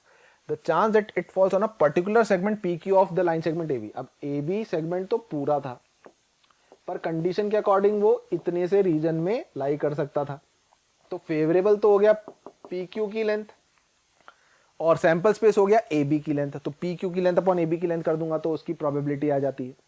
यही चीज कई बार एरिया में हो सकती है। एरिया में क्या हो सकती है, point is chosen on an area, कोई भी एक एरिया है, स्क्वायर है, सर्कल है, कोई भी एक एरिया है और वो पूरा सैंपल स्पेस है और उसके छोटे से पार्ट हमारा फेवरेबल है एरिया का, तो हम area favourable upon total area करेंगे। ये चीज वॉल्यूम में भी हो सकती है, तो बड़ा सा वॉल्यूम है और उसके अंदर कुछ फेवरेबल वॉल्यूम है, तो फेवरेबल वॉल्यूम निकाल के टोटल वॉल्यूम से डिवाइड करेंगे तो प्रोबेबिलिटी आती है। तो वो ज्योमेट्रिकली क्वेश्चन के थ्रू हमें जज करना पड़ता है कि कैसे हम प्रोसीड करेंगे, ठीक है। तो उसके लिए एक बढ़िया क्वेश्चन है, मैं आपको क्वेश्चन करवाता हूं, आप ट्राई करें और समझने की कोशिश करें। क्वेश्चन में क्या है, a sphere is circumscribed over a cube.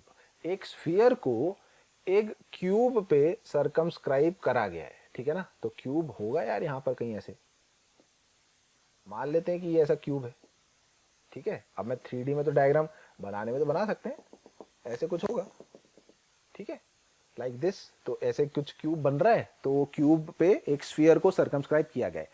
Find the probability that point lies inside the sphere. वो पॉइंट स्फीयर के अंदर तो होना चाहिए, ठीक है ना। Point lies inside the sphere and outside the cube, cube के बाहर। तो मतलब ये वाला जो रीजन है ना, वो पॉइंट का ये फेवरेबल वॉल्यूम है, क्यूब के बाहर का ये जो आ रहा है, ठीक है। तो बेसिकली हमें करना क्या है, हमें स्फीयर का वॉल्यूम निकालना है, हमें क्यूब का वॉल्यूम निकाल लेंगे। हम स्फीयर के वॉल्यूम में से क्यूब का वॉल्यूम सब्ट्रैक्ट करेंगे तो ये बचा हुआ वॉल्यूम आ जाएगा जो कि फेवरेबल होगा। उस फेवरेबल को टोटल स्फीयर के वॉल्यूम से हम अगर डिवाइड कर देंगे तो हमारा आंसर आ जाएगा, ठीक है ना। तो find the probability that a point lies inside the sphere and outside the cube, ठीक है। तो मैं मान लेता हूं कि क्यूब जो है इसकी लेंथ जो है वो ए यूनिट है, क्यूब की जो लेंथ है वो ए यूनिट का लेंथ है। तो मैं पहले स्फीयर का रेडियस जो है वो जरा फाइंड कर लूं, ऐसे सेंटर से ज्वाइन करूंगा तो ये इसका रेडियस आएगा, क्योंकि भाई स्फीयर का वॉल्यूम लिखने के लिए मुझे रेडियस की जरूरत है और क्यूब का वॉल्यूम लिखने के लिए साइड लेंथ की जरूरत है। तो मुझे इनमें रिलेशन जो है फाइंड करना पड़ेगा, ठीक है। तो ये जो रेडियस होगा बेटा, अगर मैं यहां से परपेंडिकुलर ड्रॉप करूंगा तो ये कितना हो जाएगा, a/2 हो जाएगा, ठीक है। तो और ये वाला एंगल अगर अपन देखें सिमेट्री से तो ये एंगल कितना हो जाएगा बता सकते हैं। हाँ बेटा, तो एक्चुअली होगा क्या, ये थोड़ा सा मिस्टेक, रुक जाओ, ऐसे समझाना पड़ेगा। देखो डायग्राम 3D में है ना, 3D में मतलब मैं ऐसे समझाता हूँ, ये क्यूब है,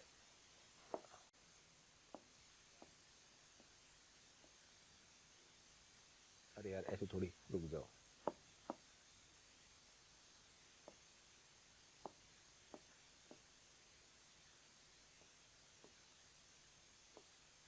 ठीक है ना, ये क्यूब है बेटा, ठीक है। अब यहां पर जो सेंटर है ये जब हम इधर से ज्वाइन कर रहे हैं ऐसे, तो ये रेडियस आ रहा है, करेक्ट। अच्छा, यहाँ से मैंने परपेंडिकुलर ड्रॉप किया तो नीचे ये जो बेस है इसके सेंटर पे जाऊंगा, तो ये लेंथ तो a/2 होगी। और जब मैं ये ज्वाइन करूंगा, है ना, यहाँ से यहाँ तक, तो ये जो बेस है क्यूब का, जो बेस है ए साइड का, उसकी डायगोनल का आधा हो गया, तो ये डायगोनल होगी √2a, तो ये कितना हो जाएगा a/√2, और ये परपेंडिकुलर होगा। तो अब मैं इसमें पाइथागोरस थ्योरम लगाऊं तो r² बराबर a²/4 प्लस a²/2, तो यहाँ से रेडियस कितना आ जाएगा, √3a/2 आ जाएगा। तो हम ये पता लगा पाए कि अगर क्यूब की साइड लेंथ a है तो उसका जो रेडियस सर्कमस्क्राइब होता है वो कितना होता है, √3a/2 के बराबर होता है, ठीक है।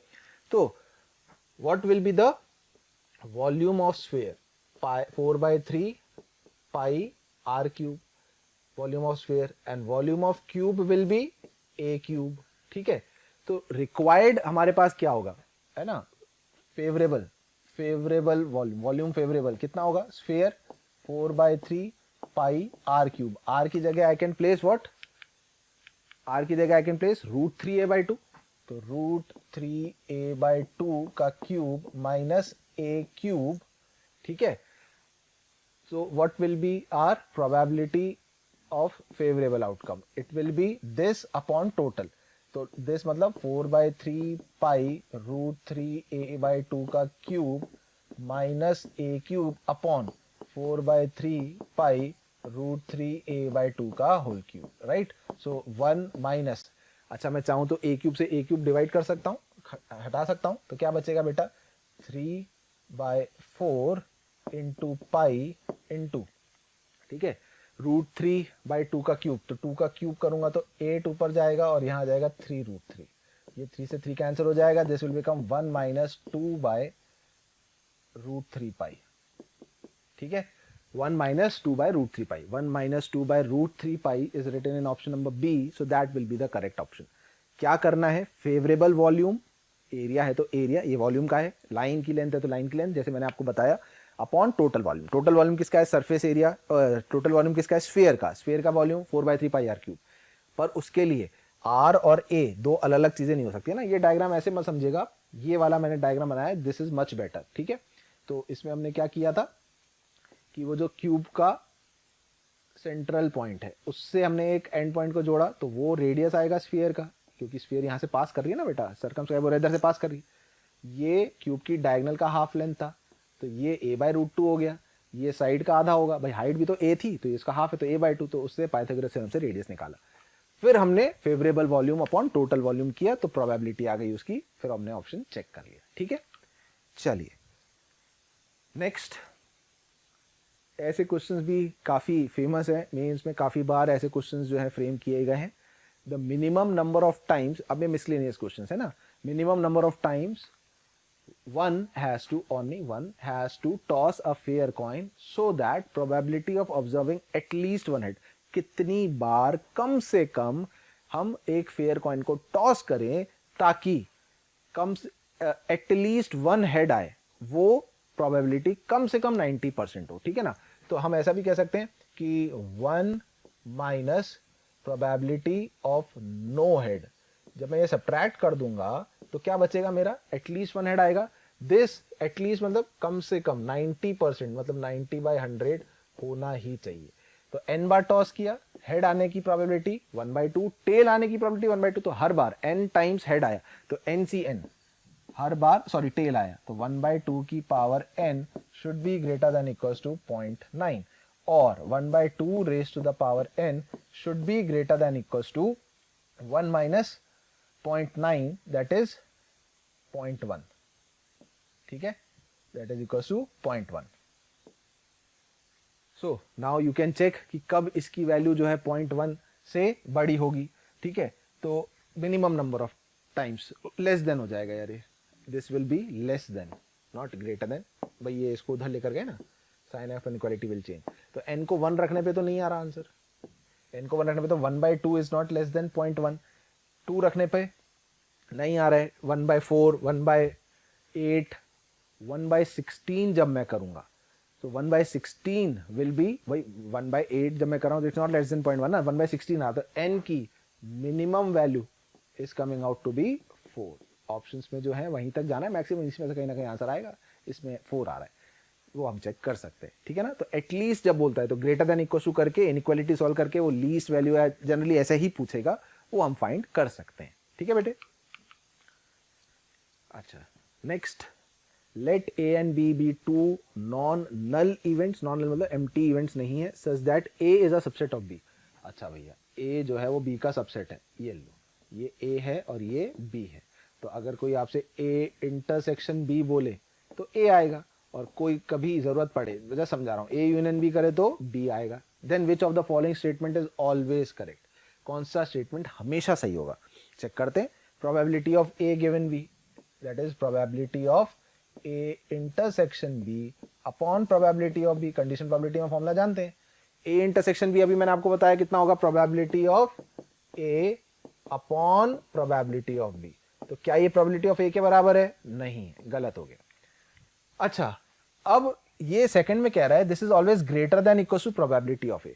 हम जानते हैं कि जो प्रोबेबिलिटी ऑफ बी है this is always less than equal to 1, तो 1 हो सकती है 1 से कम होगी, तो अगर प्रोबेबिलिटी ऑफ ए को मैं 1 या 1 से छोटी क्वांटिटी से डिवाइड करूंगा, बेसिकली किसी फ्रैक्शनल क्वांटिटी से डिवाइड करूंगा, तो ये पूरी क्वांटिटी डेफिनेटली प्रोबेबिलिटी ऑफ ए से बड़ी तो हो ही जाएगी। इक्वल कब होगी, जब प्रोबेबिलिटी ऑफ बी 1 होगा, तो ये मुझे सही लग रहा है, ये गलत हो ही गया, और of course this is wrong, तो the always correct option in this becomes B, ठीक है ना। लॉजिकली समझना है, जब किसी क्वांटिटी को हम उससे फ्रैक्शनल क्वांटिटी से डिवाइड करते हैं तो वो बड़ा हो जाएगा ना, और so that's why this is greater than equal to probability of A, ठीक है बेटा, B is the correct answer. Next, 4 persons can hit a target correctly with probability, कोई एक टारगेट है, एक टारगेट पे 4 पर्सन्स सही से एम लगाएं, क्या प्रोबेबिलिटी है, 1/2, 1/3, 1/4 एंड 1/8 रिस्पेक्टिवली, ठीक है। If all hit the target independently, मतलब जब ए चला रहा है और बी चला रहा है, वो आपस में इंटरफेयर नहीं कर रहे, इंडिपेंडेंटली शॉट फायर कर रहे हैं या तीर चला रहे हैं, जो भी है ना, independently they are hitting at a target, तो क्या करना है, then the probability that the target would be hit, target hit हो, इस बात की प्रोबेबिलिटी निकालनी है। अब देखो, अगर सीधा सीधा करोगे तो बहुत केस आएंगे। टारगेट हिट कैसे हो सकता है, ए ने किया, बी सी डी से ना हो, तो भी टारगेट तो हिट हो गया ना, ए का हिट हो गया, बी सी डी का ना हो, ए का नहीं हुआ, बी का हो जाए, सी और डी का ना हो, मतलब चारों में से किसी एक ने हिट किया तो भी टारगेट हिट हुआ, चारों में से 2 ने हिट किया, कौन से 2, वो भी केसेस हैं, तो भी हिट हुआ, 3 ने किया तो भी, चारों ने किया तो भी। तो इससे ज्यादा अच्छा ये नहीं है कि 1 माइनस कर दूं, ना ए ने हिट किया, ना बी ने किया, ना सी ने किया, ना डी ने किया, तो जो रिक्वायर्ड होगा वो हमारा आंसर होगा 1 माइनस प्रोबेबिलिटी ए हिट नहीं कर रहा, इंटरसेक्शन बी हिट नहीं कर रहा, सी हिट नहीं कर रहा और डी हिट नहीं कर रहा, और क्योंकि ये इंडिपेंडेंटली हिट कर रहे हैं तो A not intersection B not intersection C not intersection D not, क्या इन सब की प्रोडक्ट के बराबर हो जाएगा 1 माइनस ए के हिट करने की 1/2 थी तो ना हिट करने की 1/2, इंटू बी के हिट करने की 1/3 तो ना हिट करने की 2/3, सी के ना हिट करने की 3/4 और डी के ना हिट करने की 7/8। 2 से 2 गॉन, 3 से 3 gone, 1 minus 7/32 that is 25/32 will be the probability that the target would be hit. Target hit होगा जब एटलीस्ट 1% हिट कर रहा है, तो वो हमने 1 माइनस करके करेंगे तो बहुत फास्ट हो जाएगा, so the correct answer will be 25/32, ठीक है बेटा। चलिए next question, a person throws 2 fair dice, एक पर्सन 2 फेयर डाइस को थ्रो करता है, he wins ₹15 for throwing a doublet, अगर वो डबलेट थ्रो करता है, what is the probability of throwing a doublet, 1/6, correct. ये मैथमेटिकल एक्सपेक्टेशन का क्वेश्चन हो गया बेटा, पढ़ते, wins ₹12 when the throw results in the sum of 9, अच्छा प्रोबेबिलिटी है सम ऑफ 9 आए, अब 9 जरा बताना कैसे कैसे आएगा, 3 6 से आएगा, 6 3 से आएगा, 4 5 से आएगा, 5 4 से आएगा, 4 फेवरेबल है तो 4/36 दैट इज 1/9 फेवरेबल, इसकी प्रोबेबिलिटी हो गई, and loses ₹6 for any other outcome, any other outcome. अच्छा इसमें कितने केस थे टोटल, 6 केसेस, 1 1 2 2 3 3 4 4 5 5 6 6, कोई कॉमन नहीं है, 6 इधर और 4 इधर, तो 10 केस यहां हो गए। इन 10 के अलावा और कोई भी आउटकम आता है है ना, तो प्रोबेबिलिटी ऑफ अदर आउटकम, तो टोटल 36 में से ये 10 हटा दूं, कॉमन कुछ है ही नहीं इनमें, 1 1 2 2 3 3 4 4 5 5 में, और कोई कॉमन नहीं, डबलेट इसमें नहीं आ रहा, तो वो हो गई 26/36 प्रोबेबिलिटी, ठीक है ना। तो उसका एक्सपेक्टेड गेन या लॉस, मैथमेटिकल एक्सपेक्टेशन निकालनी है, तो उसकी जो एक्सपेक्टेशन होगी, क्या फॉर्मूला था, probability into the amount of money that he receive, तो डबलेट फेंकता है तो उसे प्लस 15 रुपए मिलते हैं, अगर वो सम टोटल 9 फेंकता है जिसकी प्रोबेबिलिटी 1/9 आई थी तो उसे 12 रुपए मिलते हैं, और उसके अलावा वो कुछ भी करता है तो उसकी प्रोबेबिलिटी 26/36, माइनस कर रहा हूं क्योंकि उसे देने पड़ते हैं, ही लूजेस ₹6, ठीक है ना। This total calculation that you'll do will be called his mathematical expectation. This is 26/36, ठीक है। So when you calculate this, जो कि आप I hope कर ही लेंगे जल्दी से, so the mathematical expectation of that person will come out to be -1/2. It will come out to be -1/2. Now its value if coming out to be -1/2, that means he is in a loss. So 1/2 का loss होगा, वो हम B option में लिखा है, that we will tick mark. Plus आता तो gain होता, माइनस आ रहा है मतलब इतना उसका लॉस हुआ, ठीक है बेटा। चलो now the last question of this session, geometrical मान सकते हैं आप इसे, ज्योमेट्रिकल थोड़ा पीएनसी से रिलेटेड और ज्योमेट्री से related. If there are 6 vertices of a regular hexagon, एक रेगुलर हेक्सागन के 6 वर्टिसेस है, are chosen at random, then the probability that the triangle form, basically hexagon से ट्राइंगल बना रहे हैं, तो यार एक रेगुलर, अच्छा रेगुलर मतलब क्या होता है, उसकी सारी साइड्स इक्वल लेंथ की हैं, ठीक है ना, that the triangle formed with these chosen vertices equilateral, वो जो ट्राइंगल हमने चूज किया, सबसे पहले तो सैंपल स्पेस क्या होगा, n ऑफ s, क्या वो 6C3 होगा, 6 में से 1 2 3 4 5 6 कोई भी 3 वर्टेक्स सेलेक्ट करूंगा, कोई कोलिनियर नहीं है, कोई एक लाइन पे नहीं है, तो इतने तो ट्राइंगल बनेंगे, 6C3 का मतलब टोटल 20 ट्राइंगल्स, पर इनमें से इक्विलेटरल कितने होंगे, तो बेटा इक्विलेटरल के लिए अगर मैं ज्योमेट्री से समझूं, तो अगर आपने फर्स्ट वर्टेक्स को सेलेक्ट किया तो आपने 5 और 3 को सेलेक्ट करना पड़ेगा, इनको ज्वाइन करोगे एक एक के गैप में, 1 के बाद 2 को, मतलब 1 2 को अगर आपने ज्वाइन कर दिया और कोई सा भी तीसरा वर्टेक्स लोगे तो वो इक्विलेटरल हो ही नहीं सकता बेटा, क्योंकि आपने पॉलीगन की साइड ले ली और बाकी तो डायगोनल्स ले ली, तो वो साइड बराबर ही नहीं हो सकती। डायगोनल्स भी ऐसे लेंगे जो इक्वल इंटरवल्स पे प्लेस्ड पॉइंट से ले रहे हैं, 1 के बाद एक छोड़कर फिर एक छोड़कर, तो एक तो ये हो सकता है और एक ये वाला ट्राइंगल हो सकता है, बस ये 2 ट्राइंगल हो सकते हैं जो कि इक्विलेटरल होंगे, ठीक है ना।